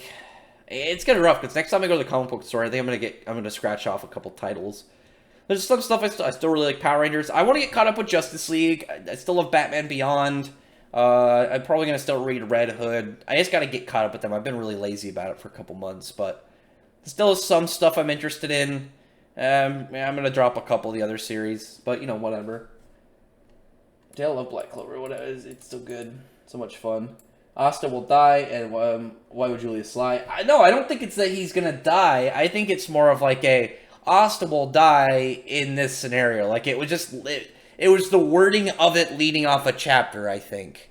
I think that's the thing. It's like I compared it to when Igneel told Natsu he was gonna die, but it wasn't like he's not gonna just fall over dead. It's more like, when the seeds merge, you're gonna become a different person. It's like who you are now is gonna die, and some other person will be born, essentially. You're going to become something different. I think with Asta, it's going to be like, if you're not careful, that demon is going to take over your body, and you, as you are going to die, and he's going to become you, or something. Besides Fairy Tail fights, I'm also looking to fight with the Blackrock. Yeah, that's going to be sick, too. Well, the Blackrock's the name of the mine, isn't it? I think it's the name of the mine. The future chain. I mean, that could also be true. If it's like, Asta's going to die, but, Julius saw into the future, and he's like, yeah, we have to prevent that. That also makes sense. William didn't even get fucking demoted. Yeah, that's because... Oh my god, Spider, Jesus fucking Christ. That's because they just said that these other kingdoms are looming over, getting ready to attack, and they're trying to... It's like, we have to take priority. Obviously, you did a lot of shit that was bad, but we have to, say, yeah, we need everything we can, because otherwise these guys who want to destroy us... And they're not like the elves, where there's a handful of them and they're dangerous. But like we saw with the elves, a lot of them aren't combat-orientated, and they're not good with complicated magic. Whereas the Spade and the Diamond Kingdom are entire militarized empires. They're way different. They have strategic, tactical characters. They have weapons, like the fucking Spade Kingdom. They have... Or the Diamond Kingdom. The Diamond Kingdom has experimental, magic enhanced in, Frankenstein grimoire soldiers. They have tons of shit that they don't even know about. With the elves, it's like, yeah, they're going to have an upgraded, powerful magic, but you can outsmart them with weird magic. Like Zora. Zora, in terms of magical power, was way weaker than pretty much every elf. But because his magic is very advanced in comparison to them, it's a lot more modern, they didn't know how to deal with it, and that's what screwed them over. William only didn't get demoted and didn't get executed is because of Julius. Julius is looking at priorities. The complaint is absolutely ridiculous. Absolutely silly. That's not at me. Wife needs relevance, not at me, not at me. Let's see. At least try for yeah, it's not at me. Oh, good, all this stuff's not at me. I can catch up faster. I heard some of the Fairy Tail characters looks exactly like One Piece characters. Do you think some of them you could kind of see, like Gildarts and Shanks?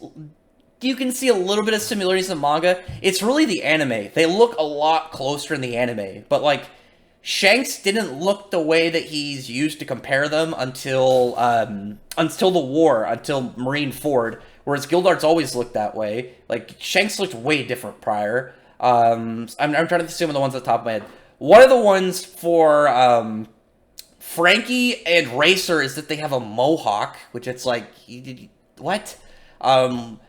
What is it? Cobra and Boa Hancock. They're like, oh, it's a ripoff. It's because they both have snakes. But Boa Hancock's snake is influenced by the snake from the Jungle Book, so it's like it's also you could even if you somehow said that Hiroshima based this character off of this one, Oda bases a ton of his characters off of Disney stuff, so and like other movies, like you can't really you can't use those.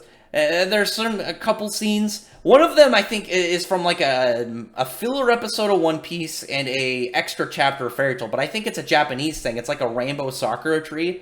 I think that's from a Japanese story and not like originating from One Piece. There is a scene with Mavis that does look similar to a One Piece scene. I don't know. But One Piece uses a lot of scenes that it got influenced by other stuff. Like there's a scene... They're like Kaioken, like Gear Second looks a lot like Kaioken. It's really silly because One Piece has a lot of stuff that it will reference towards other series and stuff that Oda's a fan of. But even if you could say like, oh, Mishima did base this off of thing from One Piece, it's like, so fucking what? Like people reference other people's work all the time. It's a reference, you know, they like it. Like there's an arc in One Piece. Dressrosa is literally. Alabasta merged with the Grand Magic Games. There's so many similarities between Dressrosa and the Grand Magic Games. It's appalling. But anyway, let me get back on track so I don't rant. But yeah, a lot of it is super reach. Like if you look at the pictures, like if you just looked them up, one of them is literally like one of them is Angel and Doflamingo, and their thing of like this is a ripoff is they both have feathers on their clothing. That's like no That's ridiculous. But Doflamingo is based off of a real-life person, just like how the Admirals are all based off of movie characters. So it's very silly. One Piece fans, I think, are always trying to look for ways to be like, try and like shit on other series and then use that to like boost up One Piece. And I think that's why One Piece fandom is a little bit bothersome. They're not that bad, though. It's more of like an annoying thing, but it's like, God damn it, stop. I don't care. I mean, there's a comparison, the anime changing Gildarts. Yeah, Gildarts doesn't look a lot like Shanks in the manga, but Gildarts is based off of the creator of Hajime no Ippo, and then Timeskip Gildarts is actually his redesign, is actually based off of Ned Stark from Game of Thrones. Whereas I don't think Shanks' redesign is based off anything. But yeah, if you literally look at Gildarts in Out the Alvarez arc and put him next to a picture of Ned Stark, and if you've ever seen Hiroshima talk about it, he's a big fan of Game of Thrones. I don't know how he felt about the last season. I don't imagine it was very positive, but like I don't think anybody really liked season 8. Let's see.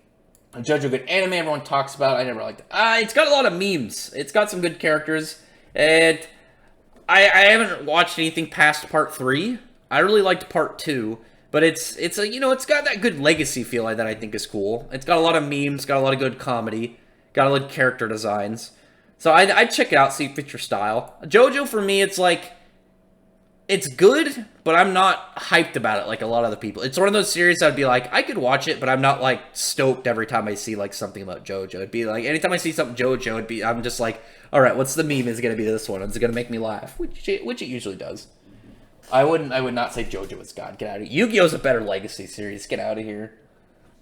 Asta wants to create a world free discrimination. Yeah, he's really good about that. The thing is Lumiere, Julius, and Asta all, without knowing, share a similar dream and ideals.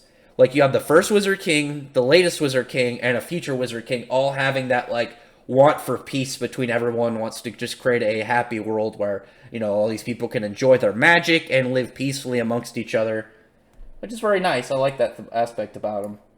Rax, what about, what's light steak well done? Wait, my steak, I usually go for, I'd say medium rare. I like rare if it's on sandwiches if I heat them up later. It's really weird because medium is like if you like eat steaks a lot, medium is like looked down upon. Medium is like if I was like I want to have this for lunch tomorrow. Like I'll make it medium and then I'll put it on some bread with some like horseradish and mustard and some shit. But usually I go for medium rare. I don't like too much pink. I don't like too much pink in my steak. Please explain what you know about JoJo. I just watched some videos on it. I am not a lolicon, Sam. Quit it. I am not. I'm not a lolicon. Otherwise, name other lolis. Just because I like Wendy, but I like Wendy for character. Maybe we finally see Yami's homeland. I know. I'm hoping that too. The Land of the Sun would be really sick to see. I'm very curious to know if Tabata is going to have other countries have their own styles because we don't know if they're going to have magic like the rest of it. We don't know, or not like magic, but grimoires. They could have other conduits for magic, which I think would be really cool. Maybe some characters are going to use stabs. Maybe some characters are going to have, enchantment tattoos or something. That'd be pretty sick. I'm looking at this. I looked over and I just see my cat looking out the window. Like, the people next door they're working on, a fence for their yard. And so, she just sees all these people doing stuff and she just watched them. She's being a little gargoyle. Hey, quit creeping on people. They're gonna look up and see you. They're gonna know that you're a weirdie. She's just looking at me. Now she's yawning. I'm busy. Yami's my favorite black clone. Yeah, Yami is like All Might, I think. People just like him. I don't think I've ever seen anyone dislike All Might, and I don't think I've ever seen anyone dislike Yami. He's just one of those characters where he's just universally loved. Let's see. Let me scroll down a little. I doubt I'm catching up. I'm never gonna catch up. I never catch up. God damn it. William and Griffith should form a betrayal club. The thing that I saw people comparing is Griffith never had an allegiance to anyone like that, whereas as William did, and William swore to do his job, protect and serve the people of the kingdom and his fellow Magic Knights, and just didn't, and he betrayed them, and that's the whole thing about it. I think so. It's very silly that people would overlook it. It's similar kind of when you look at it to portrayal format, but all the aspects of the characters leading up to that are very different. I don't think Revelia has robot legs. She doesn't, but in the if you go back and look at the promo picture when Eden Zero was first shown by Hiro Mishima, Revelia has, it's either metallic clad legs mech gear, or she has robot legs. It's weird because she doesn't start with that. Maybe she'll get that one day. I think that's the only thing left on that cover that, we don't have sense on yet. Maybe Hiroshima just changed his mind. I don't know. Both got promoted or got to keep their job. What? Willie? Oh, no. Griffith's, well, that's because Griffith's entire thing is he was trying to, by all means necessary, take the country. The only reason William is not being imprisoned or being executed is because Julius is a bro, and he sees a priority of these other kingdoms are going to come attack us. We need to be ready, and we need to be able to defend it. That's his main priority right now. It'd be yeah, we could deal with you, but right now the safety of the kingdom is more important. Which fits entirely into Julius's character. I mean, come on. I don't think the Revelry in the Dark, I don't think the club would last for long. Yeah, they just betray each other. I like Ida. Ida's the fast guy. He doesn't do anything. Tamura. Yeah, Tamura is, he's cool. I like his, I think he's getting pretty cool. Just jumped off of one of my favorites and how development has been going. I think it's cool. He had a good moment. People are definitely jumping the gun and overhyping him, but, it's good that they're happy is what I'm going to go with. It's good that the fans are happy. It's good that they're hyped about what's going on. That's what's more important, I think. I think that is more important, the fans, the consumers enjoying and being happy with what's going on more than my personal opinion on the series. And I do stand by that. Obviously, if something happens that is bad, that doesn't make sense, then that'd be a different thing to comment on. But, it makes sense. It's all going pretty well. So good for, I'm glad Tamura's doing some good stuff.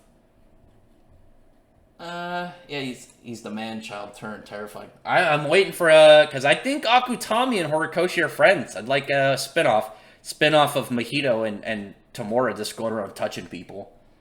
Just go around touching. Well, Kylo Ren is the only character in the new movies that I kind of like. I think he's at least interesting.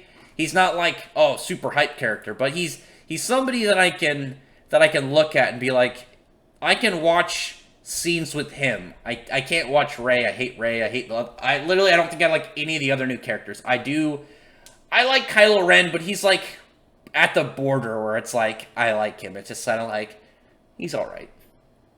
Plus, I like his lightsaber and I like his cool stance. I think it's really cool. But how did Kylo Ren make it past the age of 5? I don't know. Tamura was killing his family at the age. Yeah, he murdered fuck out of people.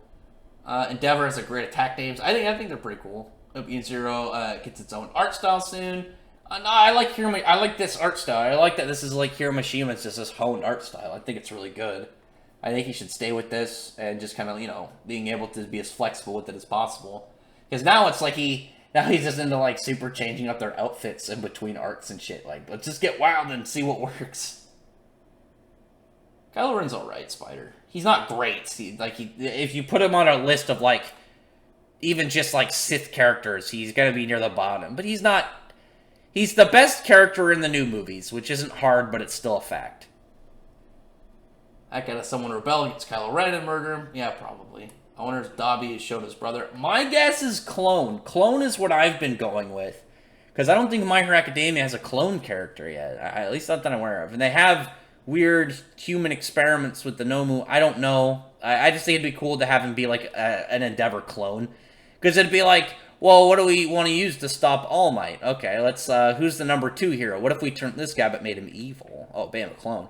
Or he's, a bastard son. I think those are the two likely things. Like, I think it's obvious it has to be one of those two. The bastard son is probably the most likely thing, though. Shigaraki's good. Old Tamura. He's good. Kylo's a poor copy paste of Jason. Yeah, a lot of people say that. Which they've just been ripping off the books for these new movies. How come you didn't like the Sanji's character on the arc in Holy Gallant? He didn't do anything. Like he got the shit kicked out of him a couple times, and then he complimented pudding and made a cake. That's like all he did, and it was just like what was I supposed to like that he did? I mean, his backstory was kind of like sad, but it was another sad backstory. It was like, okay, well, it's 900. Oh, actually, no. At the time, it was like 800 and something chapters in, and we're getting this guy's backstory, and it's sad, but it's not even like it's not even like in the top ones, even for the Straw Hats. And I just didn't care about him. Sanji is a sad case because he was my favorite member of the Straw Hats before the time skip, and since the time skip, he's gotten beaten up and just been like a punching bag. It's sad. 1 second. I'm just typing something out real quick.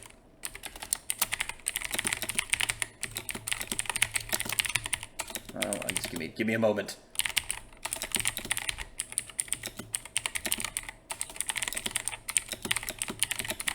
Anyway, okay, there we go.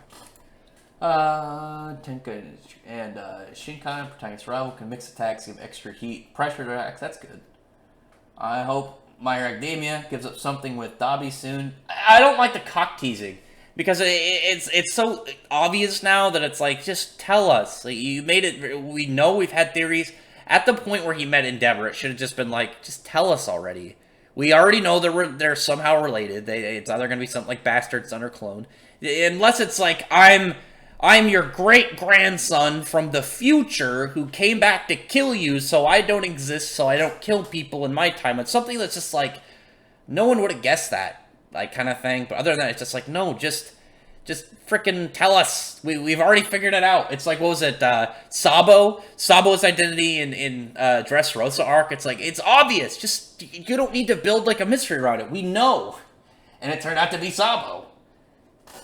It wasn't like Obito or Obito originally. It was built up to be like, it's obviously Obito, but people were like, it's made so obvious that people were looking for ways that it can't be. Well, oh my god. I'm just typing.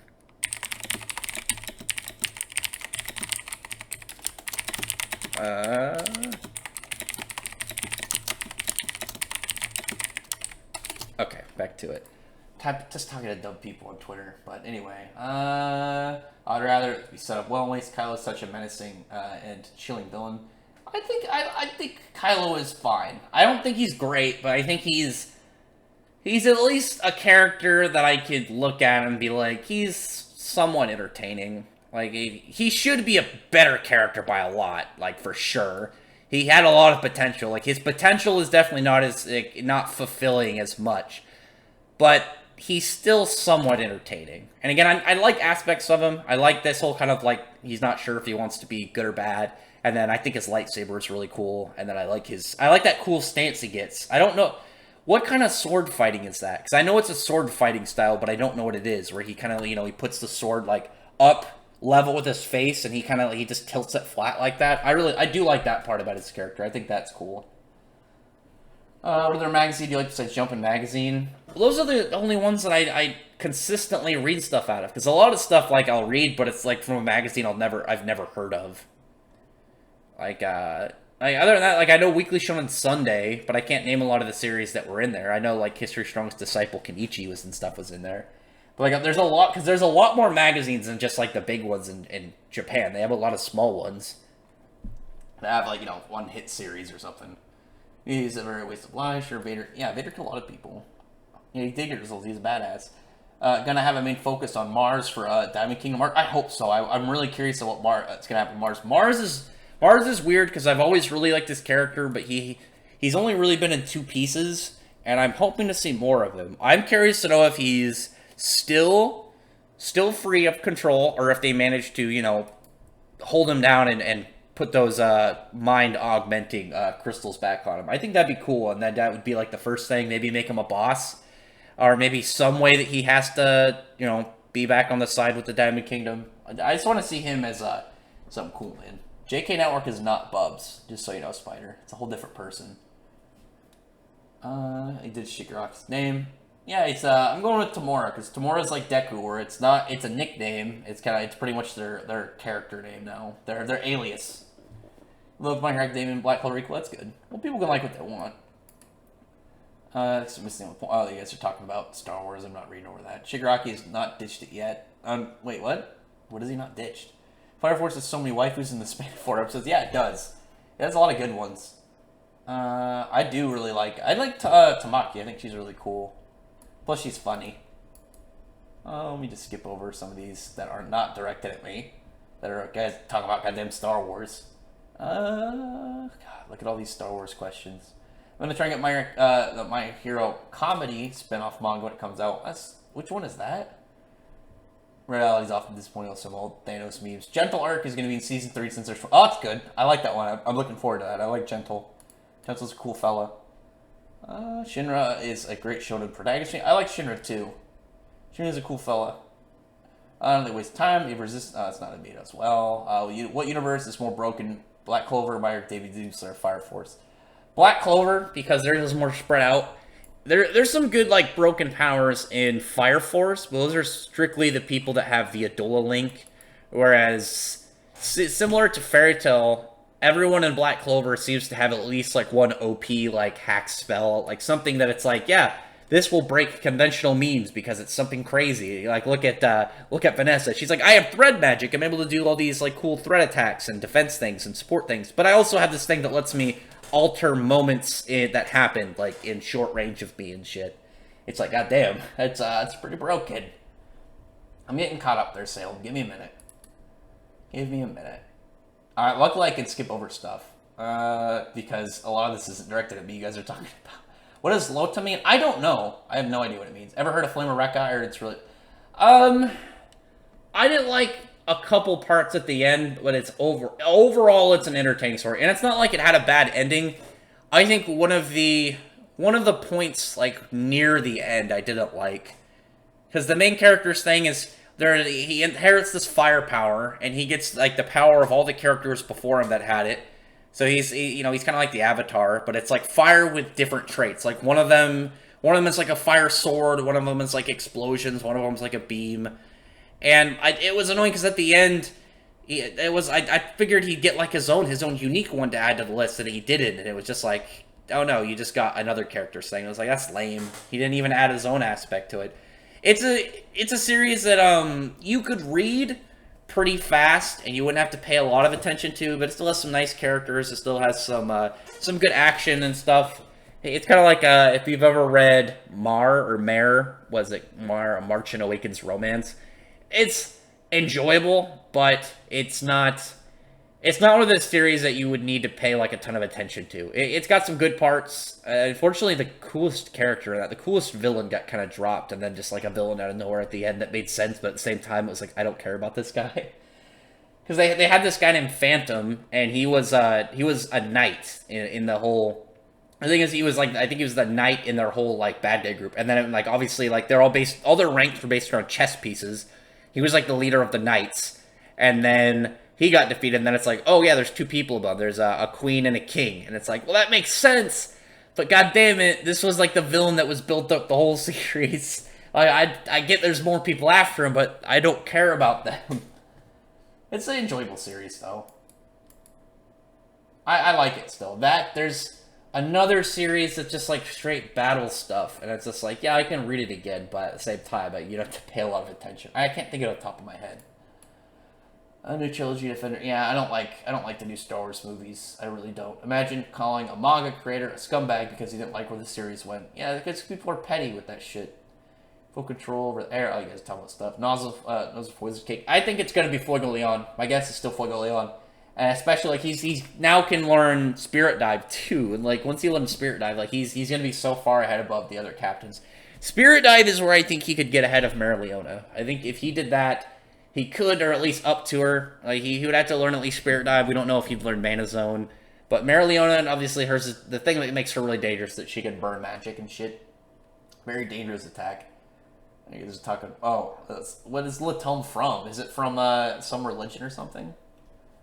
I guess something with that. What manga series you read that's the closest thing to hentai without being hentai? Spider, you can't say. I keep telling you, there's so many shonen series. There's a series in Shonen Jump. It's like Yuna Hot Springs, and it's so much looter than Fairy Tail. You have no idea, and it's even in Shonen Jump. And a lot of series in other magazines are looter, even in Shonen, that are looter than Fairy Tail. You silly. You're a silly guy. Like again, check out that freaking what is it? The Yuna Ghost Hot Springs over. It's a Shonen Jump series. It's way looter.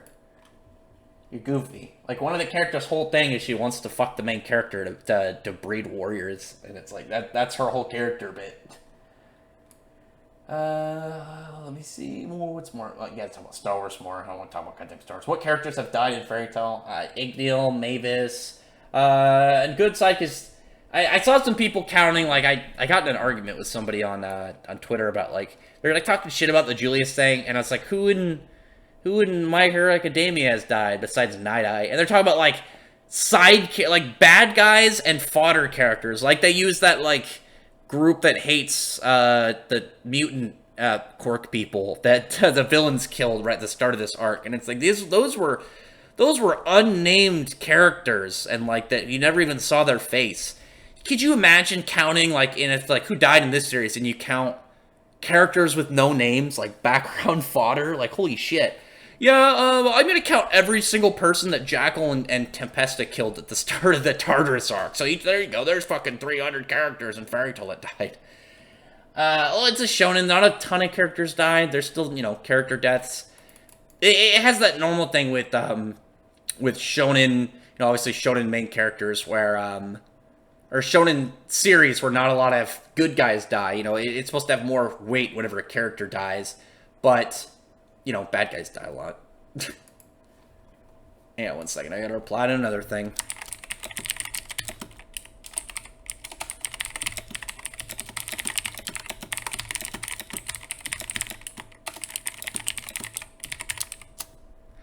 Okay, anyway. Am I almost caught up? I feel like I'm almost caught up. Who's your favorite main character? Why does Asa second is Sinbad? Sinbad's not the main character. Sinbad, I mean, he had, you could kind of use him because he had his own spinoff, I guess. Mine's favorite's still Natsu. My favorite main character, it's like Natsu. I always split Atem and Yugi because they're like joint main characters. Jaden, Guts, Zach, Asta, Kagyu. There's a good handful of ones I really like. Natsu's definitely my number one, though. He's my boy. Last Jedi. And the thing is, like, 7 was... I didn't like 7, but 7 wasn't, like, a train wreck. 8 was a train wreck. Everything about 8 was a fucking train wreck. I hate The Last Jedi. It's such... it's one movie that turned me away from a series that, like, I enjoyed my entire life because I know where it's going. And they changed the tone. Now it's just the Marvel movies in space. It has the same tone to it, and I hate it. Larry Jones Rex, did you hear the latest? Did you read the latest One Piece chapter? Yeah, I like the last couple bits. Like, I'm actually surprised. It looks like Big Mom isn't going to be a complete meme now. Like, up until this point, she's been clowned on by everyone, but now she gets to fight Kaido. So she's at least, even if she goes back to getting memed on, she's going to get at least a good part. You know, they cut the clouds, which is pretty cool. At least we got that. I was happy about that. Like, it's funny that characters like that, when they get memed and just look stupid. I mean, unless you're a fan of that series, and it's like, God fucking damn it.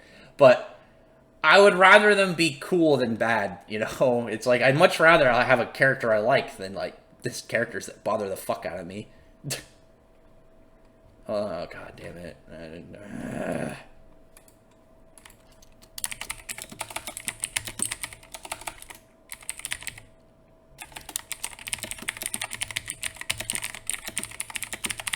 Keep getting I got roped into all these stupid Twitter posts by from all this, like, everyone's talking about, like, putting all these new gun restrictions up, and I'm like, absolutely not. You guys are fucking retarded. But anyway, what do you think of the Fairy Tail movies? I like both of them. The second one is canon. The first one is not canon, but it's still a good movie. There's some issues in there with consistency, where it fits into the story, but it's still a good movie. The second one I really liked. I really liked the second one. I'm hoping for a third one at some point, but I don't know. I don't know if it'll ever happen. You guys are still talking about goddamn Star Wars. Rex, did you read the... Yeah, I read that. What show to anime has the best movies? I haven't watched a lot of anime movies. I'm gonna go with Yu-Gi-Oh! I really like the Yu-Gi-Oh! Movies. Even, like, some of, like, the not-so-good ones. Like, was it Pyramid of Light? Pyramid of Light has, like, a bunch of chunks on it that's just, like, why? But at the same time, I'm like, I still love this movie. Yeah.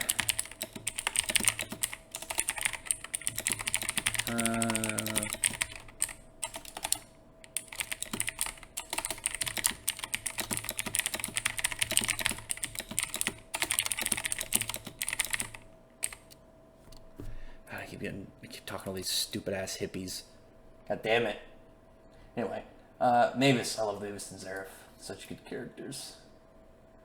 Demon's Count. Yeah. Or if you count, I was going with if you count, like, good characters, because usually in shonen, like, villains and stuff and antagonists dying is, you know, it's normal, but obviously, like, people on their good side don't die as often. Unless you're fucking Chainsaw Man, where it's like, hey, in this arc, we're gonna kill off 80% of the cast. It's like, fantastic. Thanks. The Bleach movies are good too, yeah. Gravity Hate is fucking annoying. No, it's not!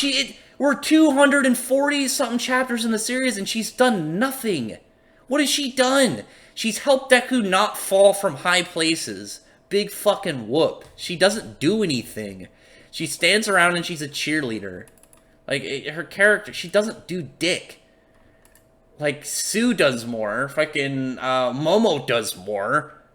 She's not a good character. Sorry, she's boring. Her character backstory we already told, but there's no progress on it.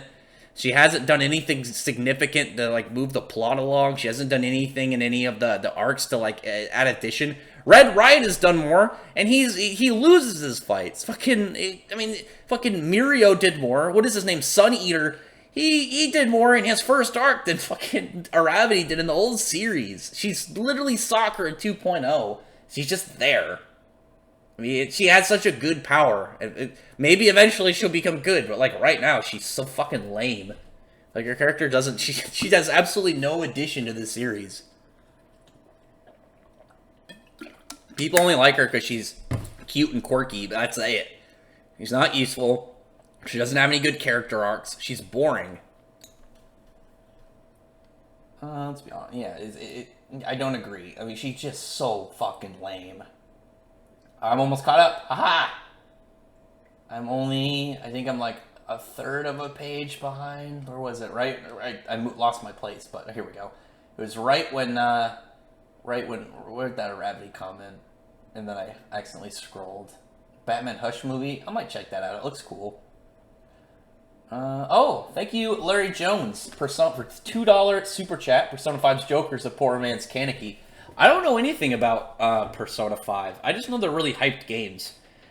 Someone told me you can play Persona 5 without playing any of the others. I don't know if I'd be able to do that. Like, I get OCD about that shit. Like, up to the new God of War game, I replayed all the God of War games in order. Up until the new Kingdom Hearts game, I played all of them again in order. Those are, like, things I get OCD about. Like, I was talking to some of my friends about, like, Yu-Gi-Oh! And they're asking, like, if they could watch any of the series without watching the others. Like, Zexal, Arc 5, and Vrains. You don't have to watch any of the others, too. You could just pick one of them. You gotta watch the first 3 in order because they're one continuous story, or one continuous timeline. But I would need to watch all of them in order. If I, like, didn't watch Yu-Gi-Oh! I was like, I'm gonna get into Yu-Gi-Oh! I'd have to go start to finish, or start to update. That stuff like that, I can't. It just bothers the shit out of me. But yeah, thanks for the super chat. Appreciate it. Oh, and one from that boy Smarty 17 DKK from Denmark. I remember that's like 250. Appreciate it, man. I'm saving up for that Natsu figure.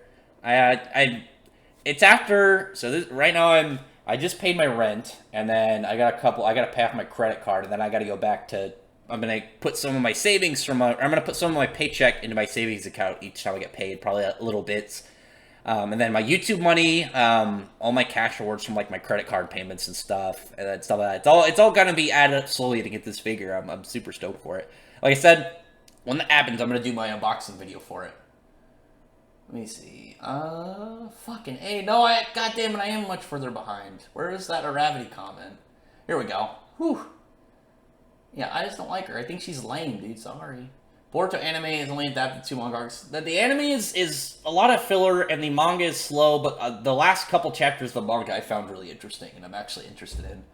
Favorite 4 of the elves are staying behind. Personally, I like Rai. Yeah, Rai seems really popular, and those are the ones that I feel like people wanted the most to stay, and it wouldn't be too OP as long as you keep them in that human form. And they have their own bodies, so they good.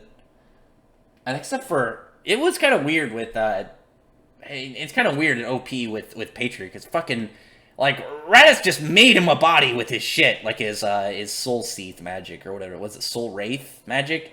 But for real, I'm wondering if he died, would Patriot also die? Or is it just like, you're resurrected, bam? I do like that, like, Raditz has this potential to, like, bring back any character, but he's not gonna, because he fucking hates the Clover Kingdom so much. I love him. I hope I really want him to be more relevant, but I don't want him to come back to the Clover Kingdom. Rex, there we go. Rex, do you think the Sun Jewel arc will end with Drac and Joe stealing Eden Zero and taking the Shining Stars hostage? I think, my guess is he's gonna end the arc with a tracking device on them, because I think he wants to monitor them first, because he's a smart dude. I don't think he's just gonna, like, rush in and be like, alright, I'm gonna take your ship. I think he's gonna, like, monitor them, figure out information on them. Because it just seems like something like a gang dude would do. Like, you know, he's a criminal, like, he's a crime lord, so he's got to be smart about it. He's much more of a, like, risk. What is it? He's much more of a risk and assessment of what's going on. He's going to be like, you know, is attacking them right now a good thing? Who's on their crew? What are they capable of? You know, how many people am I going to bring? Am I going to need to go personally? It's pretty cool. Boruto anime is trash. Some of the stuff I like Rock Lee's son and Gar's son. I think they're cool. And then Choji's daughter, from what I've seen, she's entertaining from clips. There are a couple characters that I would be able to watch the Boruto anime if it wasn't, like, so fillery. Even if it's, like, stuff that's not in the anime, or not in the manga, but maybe entertaining, like when you have an anime-only arc. But it's like, a lot of it just seems like filler. They just do, like, a thing for an episode or two that has no relevance to what's going on. It's just there. Rax, you should make an underrated shonen battle series tier list. Oh, the most underrated shonen, like, big series, especially battle, is fucking Toriko. Toriko, like, Shimabukuro, he put so much thought into that series. He put so much thought into, like, world development and characters and stuff, and it got rushed in that last piece. His sales were starting to drop. And it's a shame, because it was such a unique series, too. And if you haven't read it, go check it out. Iroh, have some tea. Dude, everyone loves Iroh. Class 1A versus the Black Bulls. The Black Bulls would fucking demolish 1A. That's not even a fight. Have I watched Quintessential Quintet? Oh my god. I thought it was Quintessential Quintets. Like, the Five Sisters. I haven't yet. I'll probably watch it eventually. It's, like, a pretty hyped series, but a lot of the, like, comedy harems, I never really just check out unless I just get bored, and then I'm like, I'll check it out. Maybe I'll like it. Like, those things I don't get too hyped on, unless it's maybe, like, by an author I like or something. But it's one of the series, again, like, I'll probably take a glance at it, but it's not, like, a priority on my list, Team Playmaker versus Asta Noel. Are they in a fight? Because, I mean, I don't think there's anything really on their side that, like, Playmaker's team, they have powers and shit. Like, are they going to duel them? Are they going to get beat up if there's in a fight? Like, these guys all got, like, magic and, like, our combat practice. And then you have, like, yeah, we're strategic card game battlers. I don't think any of the characters right now in Arc 5 have, like, crazy power level stuff like the other Yu-Gi-Oh! Characters have. It might be confined into tech. The only thing I can think of right now is he can, like, manipulate machines and stuff. Like, he can mess with any machine in the world. But, like, he can just, like, drop planes out of the skies if he fucking felt like it. I didn't spell it right. That's okay. What's your opinion? Oh, I love Revolver's character. Dude's awesome.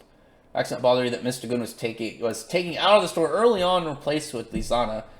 A little bit. I just, the thing with Edelus is I wish it had more of a large scale effect. I mean, it was an alternate world and it was such a good chance to develop, like if Natsu is, like, his sword, because, like, the whole thing is the sword he had, like, it was supposed to be good for, like 50 or 100 uses or something.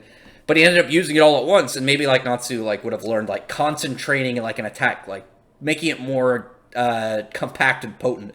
And maybe he could have done, like, an attack where it pretty much is like a fucking blowtorch, where he can just have, like, a flame on his hand that will just, like, cut through shit like a plasma knife or something. I don't know. Edelus just kind of bothers me because it was, like, it's not a bad arc, but, like, there was so much that could have came out of it that didn't. And we really never even got to see, like, we never got to see much of the Exceed after, like, they came back. Like, it was weird. I don't know. And then, yeah, Lizana's character just came back because Hiromishima's staff liked her character. Hachimaru was copied. I'm interested. That's going to be really cool stuff. I'm excited. Saint Risan English Physical. What's that? I don't know if I've seen that.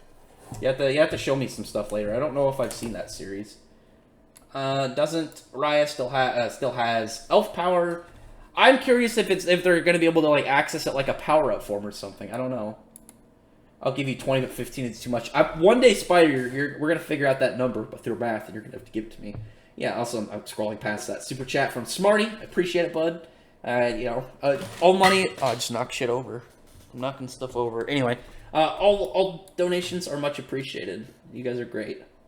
Oh, by the way, I got Persona Q2, but I'll play it when I finish Persona Q. I've never played it.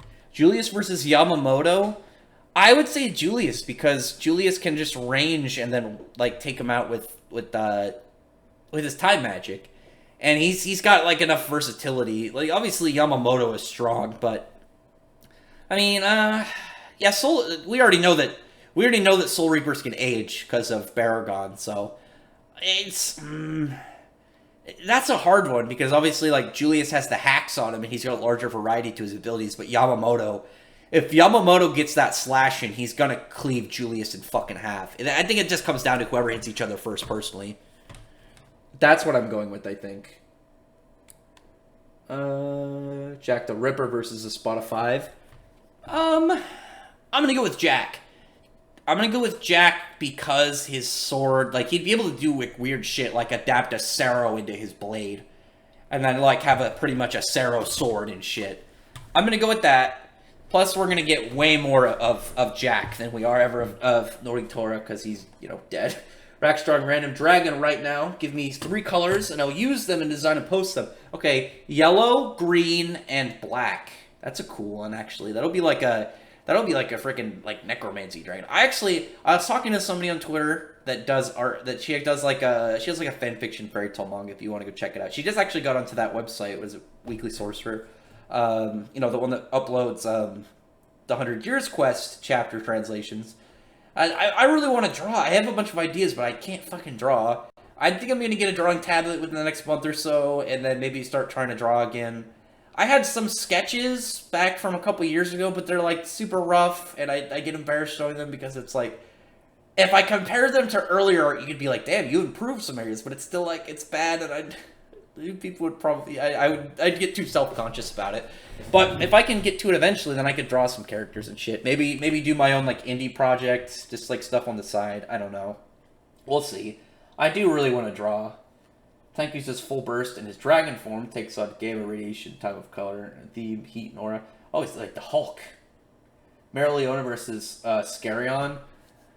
I'm gonna go with Scarion because like his hacks like to being able to ash her. I think he'd be able to use like his black ash and just dust her. And she's not as powerful as he is. Like by default, seemingly the Dragon Eaters should be around Spriggan tier. They should be around that kind of Spriggan level of strength, if not higher than normal Spriggan. I don't think they're like August or Eileen level, but if they're like mid Spriggan, it wouldn't surprise me. That's actually, I still think it's really cool because August is actually still the strongest plain human in the series. I don't think there's any plain human stronger than, because obviously Natsu's not plain human. Zeref isn't a human. The White Witch isn't a human. Anybody who's a dragon slayer or dragon or god isn't a human. August is a plain human, and still running up there. I still like August. I don't care. I mean, the thing that I think that people like when they talk about August's characters, August's character was never meant to be a standalone. Like Eileen, was not supposed to. She is her own character. Brandish is her own character. But similar to like you look at like Invul and August, their whole characters are about their dedication to Zeref. So you gotta tie their stuff into like aspects of Zeref for them to really to get the full kind of stuff about them. Mereoleona will find a man strong enough to marry Vito. I think that's why Vito exists now. They're gonna hook up. Like he just needs to get older. But he's like 15 or 16 in age now, and she's 32. I don't know. Maybe something will happen where he like force ages his body and becomes his buff Chadley self again, and Mereoleona will be like, well, you know what? Maybe I'll get a little piece of that. I don't know. We'll see.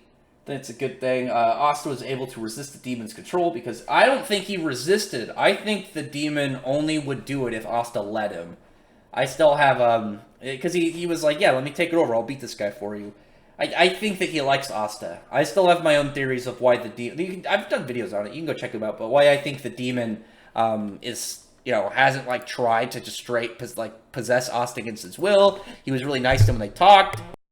It's just how I see things going. I don't know. Let's look. What anime manga series would you like to get a crossover with another series? Let's see. Just off the top of my head, the one that I've talked about recently, because there's like ones that I know will happen, because we already had Rave Master Fairy Tail crossover. Hiroshima, there's no way Hiroshima's not going to cross over both of those with Eden Zero. Maybe even Monster Soul, I wish. But I actually recently, I would like to see Tamura from My Hero Academia and Mahito from Jujutsu Kaisen, where they just go be like, they talk about, being creeps that like to touch people. Handy boys. Spider laughing loudly at stuff. Mercephobia versus Akainu. No, he would demolish them. Mercephobia, people need to keep this in mind. His level of influence is at least enough that he can raise the water in that whole closed-in area up like 50 to 100 meters. And if you look at where Elmina is, there's that kind of like closed-in wharf, and he could be able to affect that whole area. He just has to bring in water up until the point where it's again filling that whole spot. And because of how big the fairy tale world is in, that's like, I think it's like 1,000 or something miles of water plus that he's manipulating. And he was able to rip all that out of the ocean and above his head, condense it, and then, use it for combat, like at the start of the fight, like getting halfway into the fight. And Ignia, who they should still be around power level to him, was able to, with his flames, evaporate all that water. Literally a good 1,000 miles worth of condensed water with an attack that he didn't even seem that serious about. And it's like, that's so much beyond them. Plus, he's seawater. Like, even if you don't take into, like, he's Acnologia level, any of his own feats, it's seawater. It's direct counter to him. Kaiba versus Thanos at the Infinity Gauntlet. Well, MCU Thanos, Kaiba would beat even with the Infinity Gauntlet. Comic Thanos, Kaiba couldn't beat. Unless Kaiba gets, like, big upgrades in the future. That boss Kaiba, though. How do you feel about people complaining about Power Rangers comics copying Dragon Ball Super in a cover issue? It was a reference. They did the same thing with the Thanos cover when he had all the Infinity gems. That's like it's a reference. Like a lot of Dragon Ball stuff is a reference. Like Cell is based off Terminator, isn't he? That was where Toriyama got a lot of inspiration from it. It's like I don't remember a lot of his, but I remember Cell had some like stuff with like Terminator, going back in time and shit, like the way he was. JoJo's Godrax. I enjoy JoJo. And I don't think it's God. I'd take Yu-Gi-Oh over JoJo any day. Are you gonna watch the Batman Hush movie? I think so. I thought the comic was good. I heard they're changing stuff for the movie though. I don't know. I'm not too sure. Was it bad? I thought it wasn't out yet. I'll have to check it out. I don't know. Would you like to give fan names to my characters? Oh yeah, you just tell me. If you tell me in the comments a character, you just describe a little bit, or if you want me just to throw a name, I'll just give a name out and you give it onto a character. Animation was extremely subpar. Did they change it? Oh, they changed who Hush was? That's lame. I don't like that. And ruin the whole. Yeah, that's kind of upsetting. Cats are great tsunderes. My cat is 100% a tsundere. Like, not even a joke. Not even like a cat meme thing. Like, she's 100%. She's just asleep over there on my windowsill. Pandora. Hey.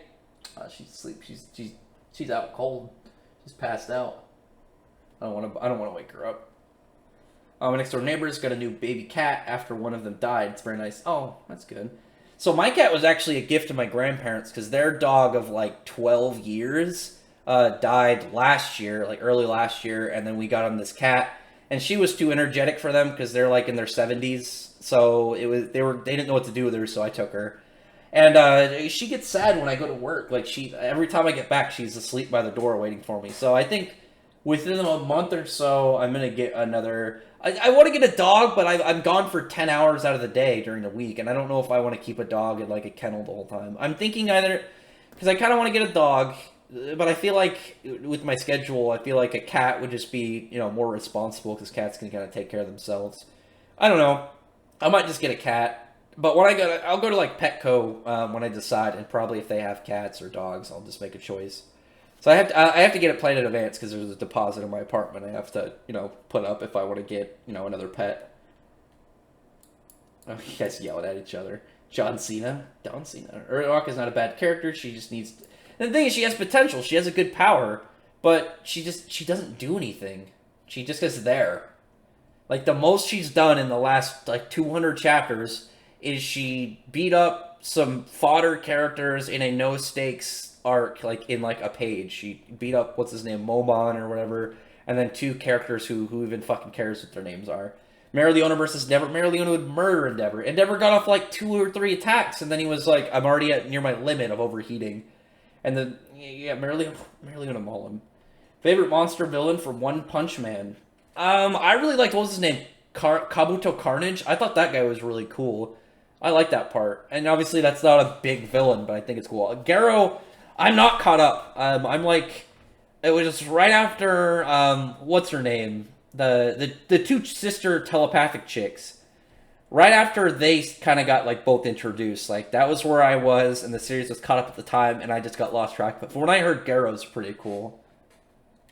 From what I heard, he's the best, he's the most developed character in the series. I see Homura and Shiki fighting the Axe of Heaven. Oh, yeah, Baku's pretty sick. There's a character in Eden Zero, so I actually look back, Homura actually has, a lot of similarities in design to Sayla, and I think that was just, again, one of those times, because there's a good couple characters in Fairy Tail that have designs off of, lesser characters in Rave Master, probably because it's god damn, that was a waste of a really cool design. And I imagine that. Could you imagine designing a character, and then it's I really like this, and then they don't amount to anything in your story, and it's fuck. You want to use them to get in your new story. That's now Homura's got, she's a main character, and she's definitely one of the most liked ones.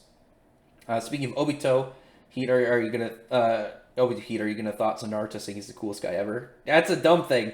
I've gone on long talks about that with my friend who's a big Obito fan. It's a meme because it's like you know he killed your parents, dude. So just which English manga publisher do you think is the best? I don't have an answer for that because I don't really care about the English publishers. I mean, I just like, I'm not a fan of Viz. I heard that Viz has been really lazy with the Kimetsu no Yaiba translations. Actually, I heard that like one of the pages of I think Dr. Stone got in like a volume for Kimetsu no Yaiba when it was released. So you just have like a page of it hanging out in there. Obito build up and build over mysteries out. He's that boss Obito. He's that boy. What was more of an aspect? Kakashi getting a Susanoo or Trunks getting a Spirit Bomb sword? Oh, Kakashi getting a Susanoo. Because like Obito like gave it to him from the afterlife. Where it's like Trunks getting an energy clad sword is really easy. It's like, yeah, I just channeled my energy into my sword. I mean, that power up in general that Trunks got was stupid. Tenka's parents are going to be major spoilers. I got some ideas too for like parent spoilers and plot twists and stuff. Who has a better power, Shiki or Natsu? Shiki's is more... I think Shiki's is laid out more unique, but I like Natsu's more because I like the style. I think generally if you took the two of them and put them out and did a poll, people would probably like Shiki's more. I personally like Natsu's more because I like that whole style that he has. And as I can catch up, I want to end the stream and do some stuff. Complete misses, I said, kidding right up Fairy Tail. I'm just saying. Endeavor Fire Force has strong characters compared to other characters. If Endeavor was in Fire... he'd probably be captain. He'd probably be a captain.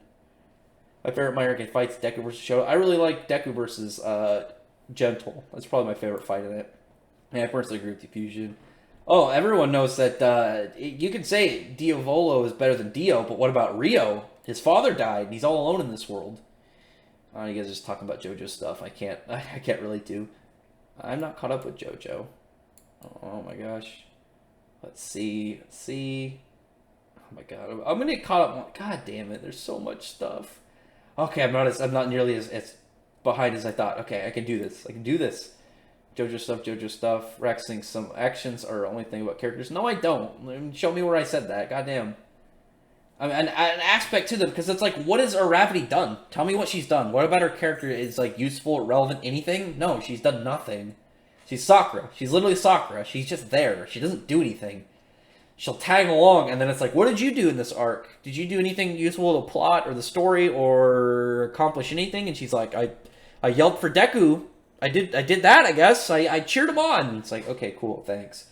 Salamander or Sylph? Oh, Salamander. He's a fucking giant fire dragon. That's no comparison. Do you think Shigaraki's taking over Destro City? No, I think he's going to leave it in ruins. I remember Doppio getting... Oh, it's not me. It's more JoJo stuff. I think something like a support role. What is that? I don't know what that is. Like saying repairing the mech. I mean, she doesn't do anything, though. Something August and Irene are good characters. They are good characters. You just don't... You look over the aspects of them and you just want to bandwagon on them. But again, like, you go, look at August. August spent almost 100 years by Zeref's side, holding it, like, not telling him the fact he is his son, so he doesn't deter him away from his whole goal. And he aided him because he talks about, he's light and dark, that doesn't exist with love. There's no good or evil to it. He's extremely loyal to Zeref. They lived to serve this guy that he was thankful for being both his father and his savior. And what has Aravati done? Has she done anything ever since that whole, like, little sports festival or fighting festival or whatever it was? No, she hasn't done anything. She sucks. Oh god, where's my cursor? There we go. Let's see. What if Natsu had the Salamander Spirit? Oh, he'd be even more fucking OP. Jesus. I think the rest of Parental Cast, though. I like those two. Oh, they're both good. Like, you're ridiculous. They're both good characters. BC new... Oh, is really? There's gonna be a new opening? I'm looking forward to that. That's cool. What if Lucy was an elf? I don't know. I mean, and she'd just have more spirits. She'd just be able to call upon more spirits. Or spirits in general be more powerful, too. I don't think she'd get anything crazy. How much have I saved up for the Natsu figure? I got about a little under 200s pushed aside for that. So I'm hoping to, pick up the pace a little bit because I'm going to start adding some of my... Because I've been using YouTube money and then, like, stuff from, like, my cash rewards whenever I pay off my credit card and then stuff like that. And then I'm amp it up a little bit. I'm hoping to get it by around fall. That's my hope. Around fall, I'm hoping to get that Natsu figure. Oh, Catherine, you showed up. You showed up right in time for some of the some of the endgame stuff. I just got home. How's it going? I'm doing good. I'm trying to catch up and wrap it up on my cat. My cat woke up. She moved about 2 feet and then laid back down in a different spot to sleep. And she's looking at me. Yeah, you're lazy. Hey, I'm looking at you. She's just going back to bed. Got the cats. She's sleepy. When you see Gildart showing up, I don't know. Gildart is actually the character right now I think that has a death flag on him because I think he's the character that could die without it hurting too much of it can't hurt too much, but it would have a lot of impact. He can't kill Laxus. I still think Laxus will be the next Guildmaster. I don't think it'll be Natsu. I don't think it'll be Urza. Can't kill Jalal. Makarov would be weird to get killed off right now because like he keeps almost dying and then he actually died and came back. I'm going to go with Gildarts. I think out of the guild would be probably the best pick to die. Plus, we already saw like his biggest attack. He's already expended his arsenal. It would be a good way to help Kana, make Kana relevant, give her some character moments and stuff. I think Black Clover chapter, I thought it was good. I thought it was enjoyable. We got some nice information. We got a nice information dump, some nice exposition. This is good stuff. It was short, but Tabata. Thing is, Tabata actually just had his first kid, so he's probably a little bit busy. Luckily, the magazine is on break next week, so he's probably going to get another week of just being a little bit relaxed, and then hopefully he gets back ready for the next stuff. Toriko is one of the... I love Toriko, yeah. Top 10s, anyone? I need to do another top 10 video at some point. What is the best OP this season? I really like Vrain's opening 3. I really like that one. I think it's really good. That one, I'm gonna go with that one. I really like the Fairy Tail opening 25 too. I like that one. I'm gonna go with those two. Those are probably my two favorite this season. Rax, you think about the last Saiki jumping up the rank? Yeah, I saw it went up a little bit. I'm hoping it keeps up going. I haven't read the new chapter. I still need to go back and read last week's chapter and then read the new chapter.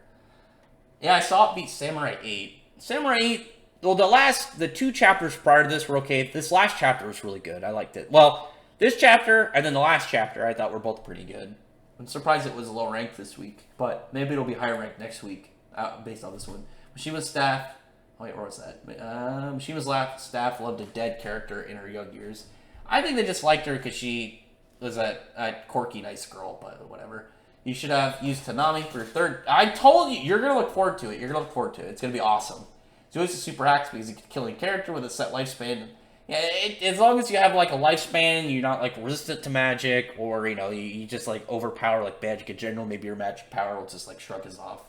Because Mana Skin is still a thing, and if you're like Mana Skin out like heavies his attack, his attack isn't gonna work. Yeah, August is badass. I like August, but August is Zeraph's son. Is a son of Zeraph and Mavis. Are they humans? They aren't because they're. I count them because they're immortals because they're not really human. They're kind of this almost like another being. It's kind of weird. No, I said because I went with raw human because unlike them, August will die of old age unless he does something about it. Well, he is dead, so if he did die, I think Asa get more girls than Deku and Naruto. He's getting them bitches, man. Asa doesn't even know. Yeah, I mean he knows what a girl is. He's so set for Sister Lily, and it's gonna be when he drops him. Deku, I don't think Deku's a soy boy anymore. I don't think he's a soy boy anymore. Brandish is very popular. She's actually the favorite. I think, out of all of Fairy Tail for Okubo, the guy that does Fire Force, because him and Mishima are friends, and he really liked Brandish. Oh god, gross. I don't want to go to Portland. Portland sucks. Brandish is fan service. Brandish is a good character though. I like her story. Brandish is my friend because she. A lot of the Spriggan 12 didn't come off as evil. Like they came off just fighting for their country. The only one that really just seemed like straight crazy was Eileen, but we already know she was batshit crazy. Unless there's, Deku's a nice guy. I think when Asta might grow up, he will date all the girls. I don't think that's gonna happen. He's gonna end up with Noelle. He's gonna just give him time. Just give him time. Noelle, Vanessa, food gorging chick. Oh, what's the August written? What's not well written about August? He had a good story arc.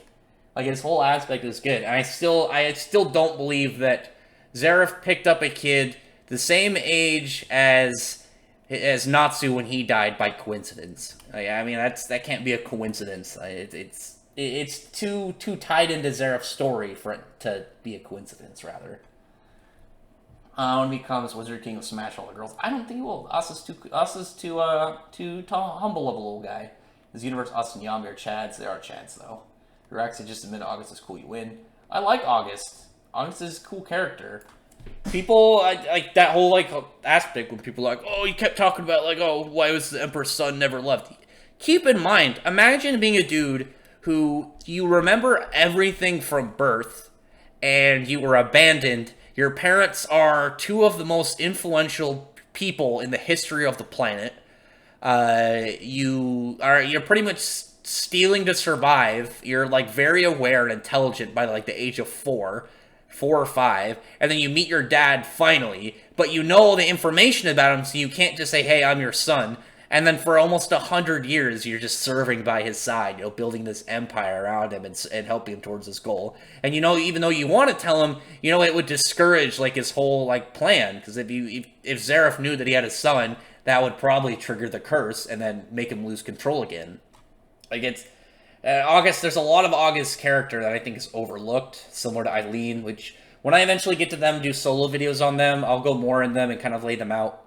So, we'll get to them. We'll get to them soon, dude. Let's see. Calling them gems, not stones. I remember you told me. You told me that they're actually called gems. Cell versus Acnologia? Well, Cell would win. Cell would just blow up the planet.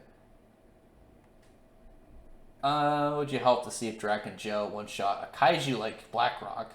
Oh, that'd be awesome. Well, Drac and Joe could probably increase, like, because it's all based on alchemy. He could probably make it, like, heavier so it can't move or something. Artisan is best Persona. I don't know anything about Persona. Do you think Lizana is more useless than Sakura? Nah. I mean, if you look over all their events, Sakura did more, but Lizana isn't the main female. She only really had a couple parts. She wasn't a female lead, so... I mean, it's a whole different gap, because it's like, yeah, a secondary character. She's maybe even not even second. She might just be like third set character or something. Sakura's a medic and kept 2 idiots alive more than once. I mean, yeah, the whole thing though is Sakura just because Sakura's a big bumbling, fumbling idiot a lot of the time. I mean, she did some stuff. Lizana did a little bit too, but again, not the female fucking lead. Rax Rax adopt, don't shop. Well, no, it's that it's the ones at Petco are they get them, they're donated, so you're adopting them, and then they also come with like shots, and they have the chip, so if they get lost, you could find them and stuff, and they come spayed and neutered, and they're also already litter box trained when you get them. So I want that, and that's not even expensive. It's like $110.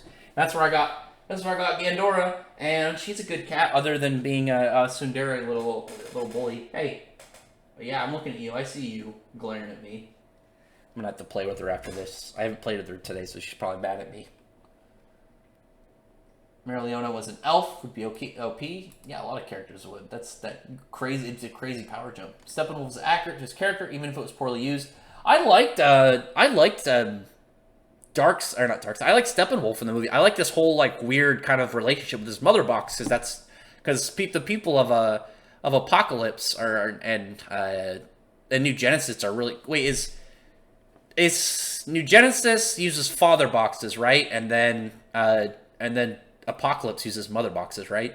I thought that was cool, and they didn't need to explain it. It was like just a really weird aspect about his character you either were curious about. If the movie did better, then they would have got more explanation probably in the second part. But if you knew about it, it just added a little bit extra to him. I thought that was cool. Who's the worst villain? Lex Luthor from Batman vs Superman or Steppenwolf from Justice League?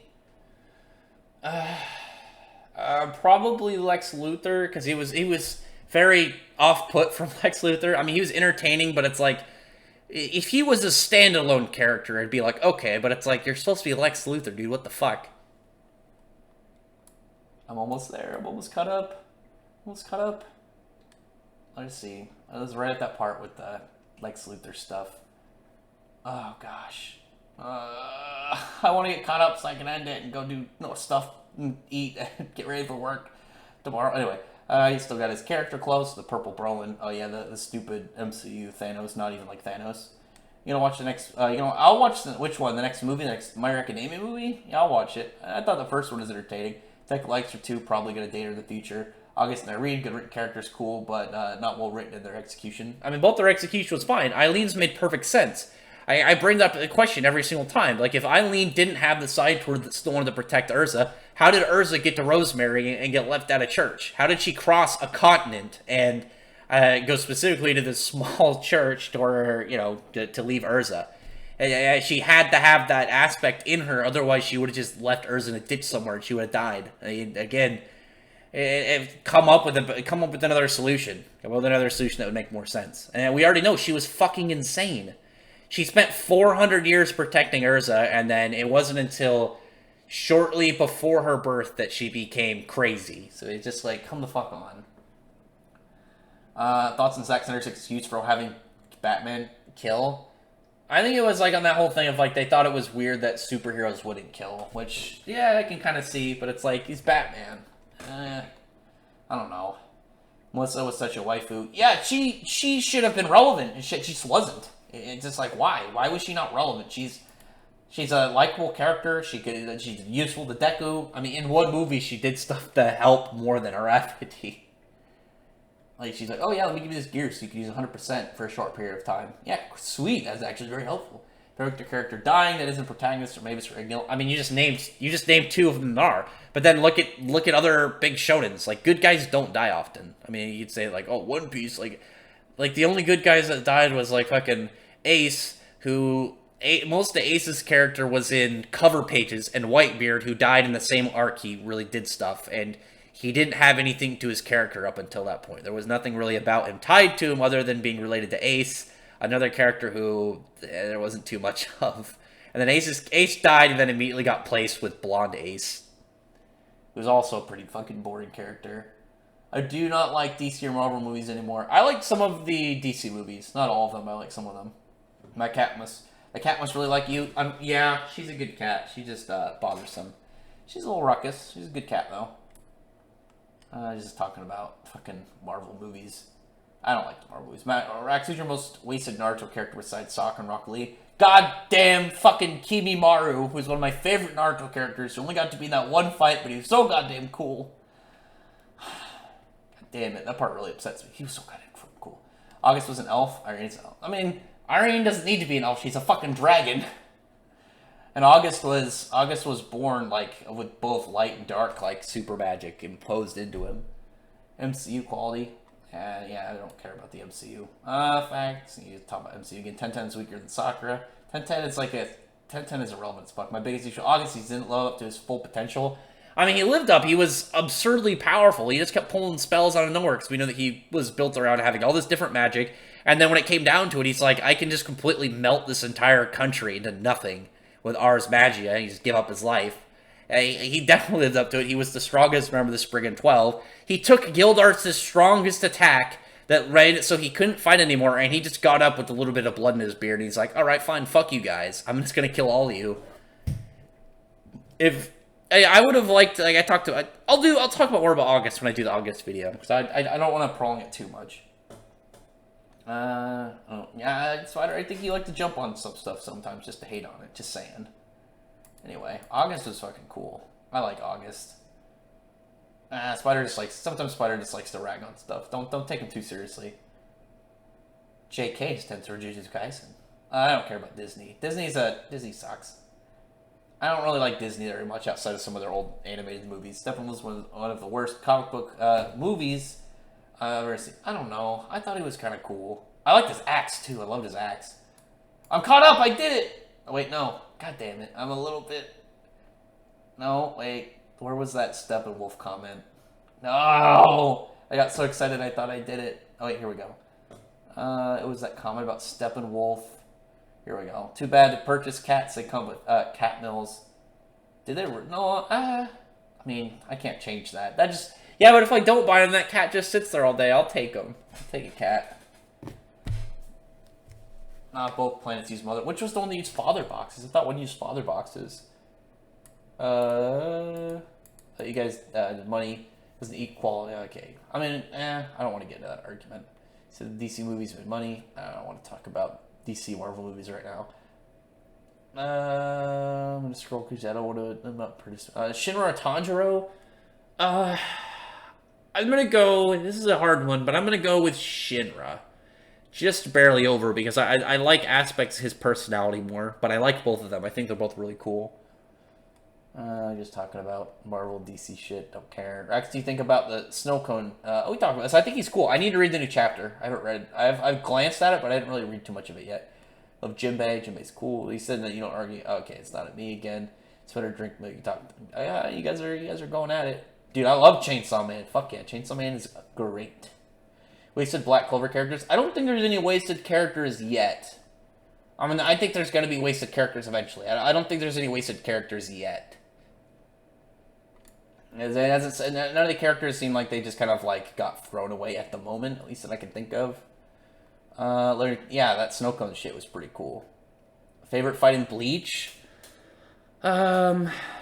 I think I'd have to go with like a classic, like Ichigo versus Byakuya or Ulquiorra versus Ichigo. Were both really goddamn cool. Also, Renji versus Byakuya is definitely also one of my favorites because Renji's my favorite Bleach character. My boy Renji.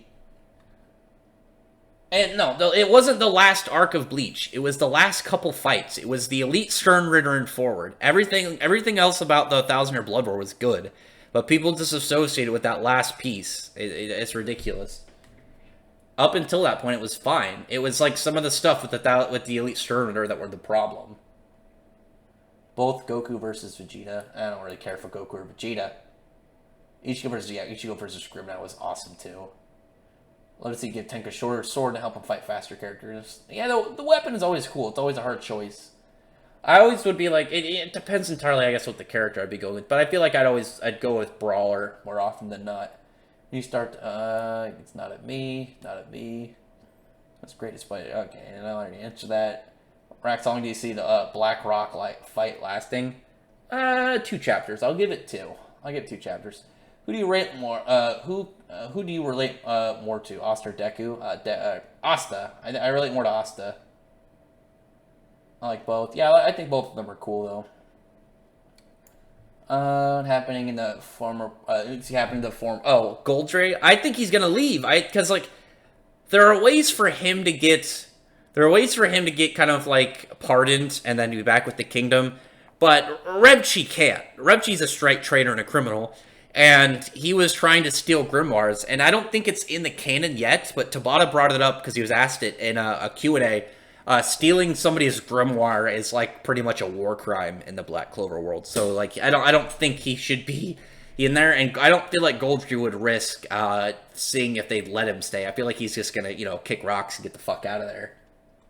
I think Leopold is Leopold hasn't been wasted yet. It just hasn't been his time yet. But I would agree. If in a larger span he doesn't do anything, it just hasn't been Leopold's time yet. We could lead up to it maybe soon. I do think he needs to get up there and get some spotlight, but we need some Leopold stuff. Rex, where do you think the next arc of Black will lead? Wait, what? The next arc of Black? Do you mean Black Clover? If it's Black Clover, I already talked about it. I think it's gonna go up till a war between. I think one of the kingdoms is gonna invade, probably the Diamond Kingdom. Oh, Renji is more relevant. Renji was he was a lot more relevant than I remember because he had some parts in Soul Society. He was relevant in a good portion of Hueco Mundo. Fighting some of the lower. Well, no, he was just fighting. It's hard to pronounce his name. Opera. Oh my god, Espada number 8, right? 9, the scientist one that Mayuri beat. You fought him for a while. He had some good fights. Like, he's the execution arc. You had to fight Max Day and Masculine, which is awesome. You got to be a fucking Chad. Loved it. I'm my boy Renji. Escamor versus Kenpachi. I'm going to go with Kenpachi. Julius versus Mob. I'm going to go Julius. Shinra versus Asta. I'm going to go with Asta. Because Shinra doesn't have control over his Adura Burst yet. Damn war crime. Yeah, like stealing somebody's grimoire is like a huge crime, I guess, in the Black Clover world. Tenka have great friends with Shinra, to both of them being treated as a devil. That's good. I like the idea of characters meeting up and seeing how they interact. Let's say Julius died in the next arc, should be happier about it. I don't think he's gonna die. I think he's gonna now be kind of built up, my guess is like how Yami looked to him as kind of like this role model character. Now he's gonna have to look up to Yami as a role model character, which would be pretty cool, and then compete with Asta to be Wizard King again. I think it's gonna be cool. I don't think he's gonna die. he can't now. He can't just die the arc after he got brought back. I mean, he could die later, but if he died again, like in that following arc, it'd be so weird. I don't think so. Right, Rukia or Hinata? Oh, Rukia by far. Yeah, I think it'd be dumb if he just died right after. You know, in Leo character arc, please. Oh, that'd be awesome. Celestial Spirit King versus Lemire. Probably the Celestial Spirit King, because he's intangible, immortal, and he's not, like, fully intangible. He's got, like, intangible immortality, because, like, attacks will go through him and it won't kill him. Like, when Mard used his Thorn's Bramble, like, there are spikes going through his face, and once he broke them, they're gone, because they're spirits. They aren't really flesh. They've had, like, parts of them blown off. They just end up going back to spirit world and coming back. And then, see, Julius gets hit by a Meteor Blade and he's fucking dead. There's absolutely no way that he's going to survive that. Meteor Blade would kill him so quickly. Ichigo versus Natsu. I would probably go with Natsu, because like a lot of Ichigo's like big end serious stuff that he could have had, he didn't get, and it was instead of, OP Quincy canceling Arrow. Have you kept up the last Saiki? I'm like 2 chapters behind. I gotta get caught up to it though. The guy Renji's fighting was called Grands. Oh, that guy. His name is super hard to pronounce. I like the last couple comments. Julius off easy. It's only because Julius is a bro. He blames himself, and he knows that they're going to need everyone they could get for these other countries that are apparently getting ready to attack him. I think Nozel might be Wizard King because he has more merit.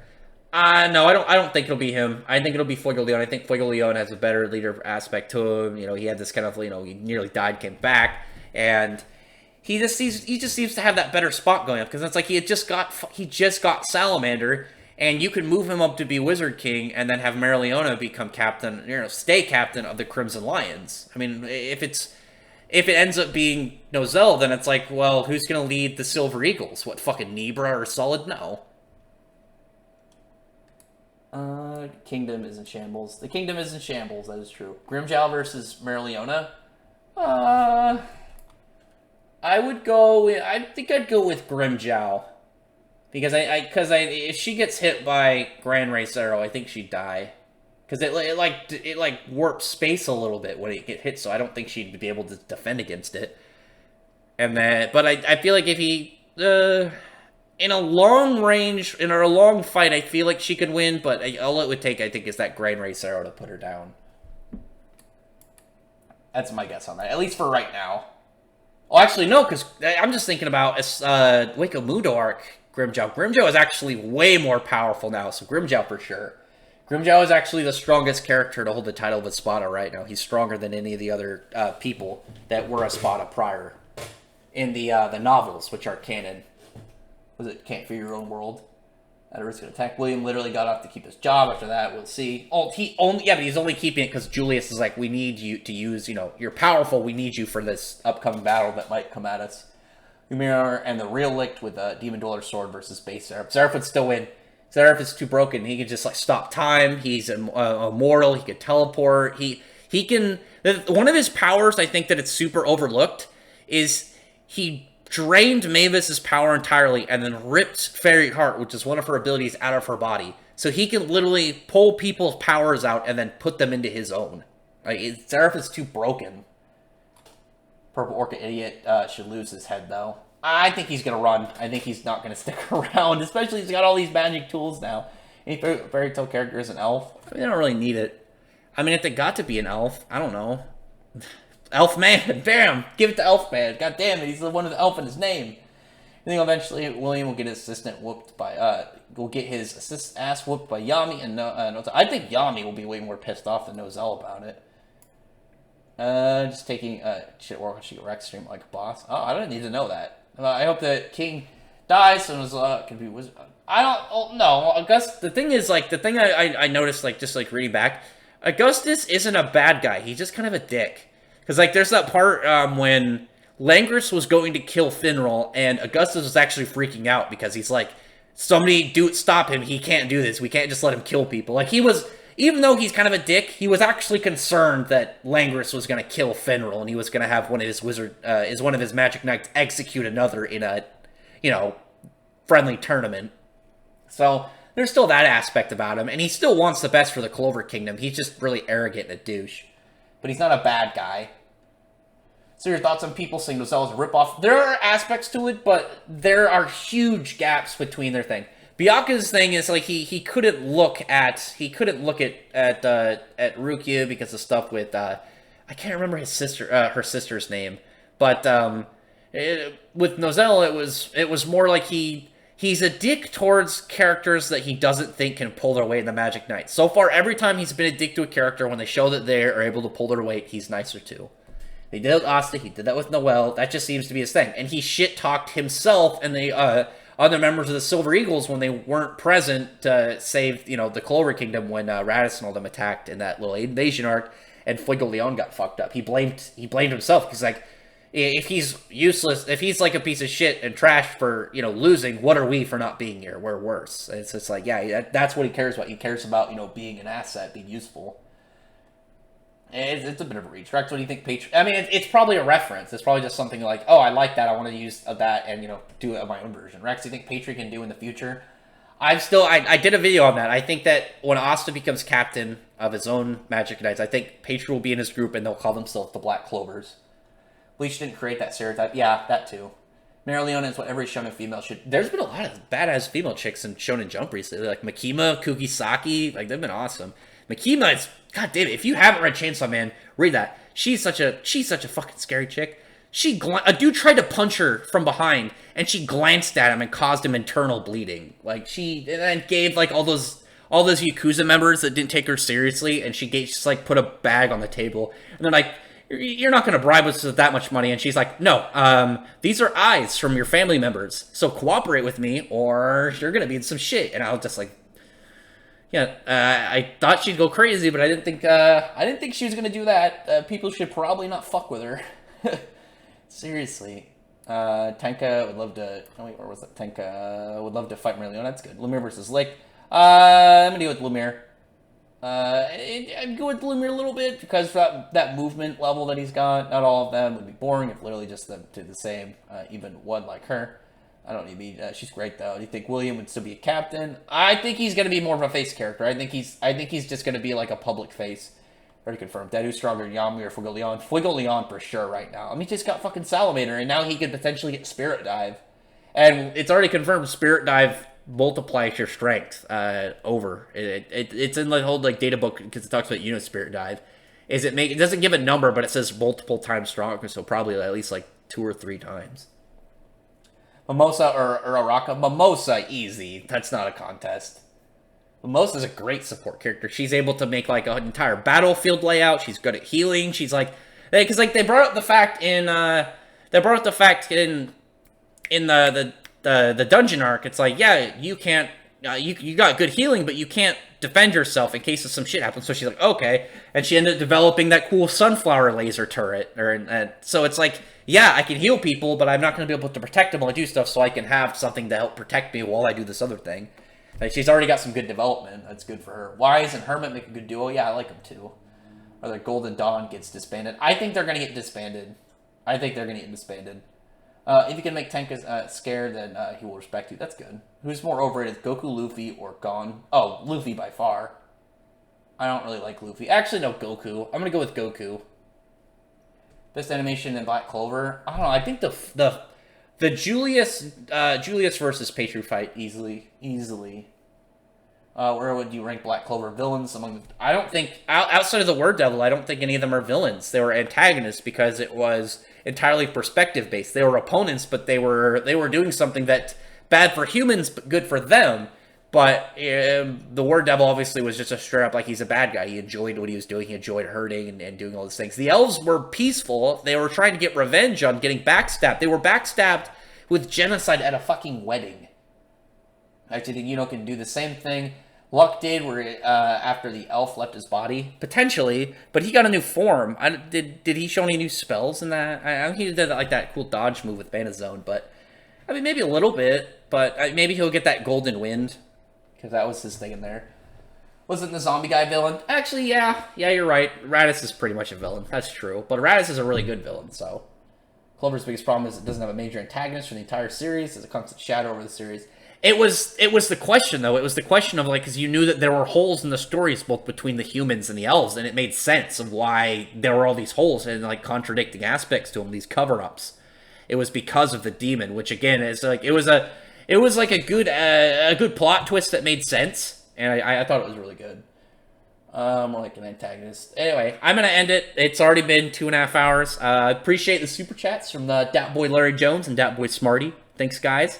And I appreciate everyone for showing up, commenting on the stream, being active. I did catch up, so it did happen. I was able to catch up. So, and I didn't catch up at the last second. I caught up like 10 minutes ago, but still. Thanks everyone. Look forward to the Tuesday character discussion video. It's the theme is surprise powerhouses. And Tuesday will be the Black Clover one. Thursday will be the mystery one. And the contest is still going to poll for the current one. I think Master of the Sword is at like 54% with like out of like 126 votes, 53%. Pretty good. So it looks like they might win. Other than that, thanks everyone for showing up. I hope you guys have a good Sunday and another nice week. So thanks everyone. Bye.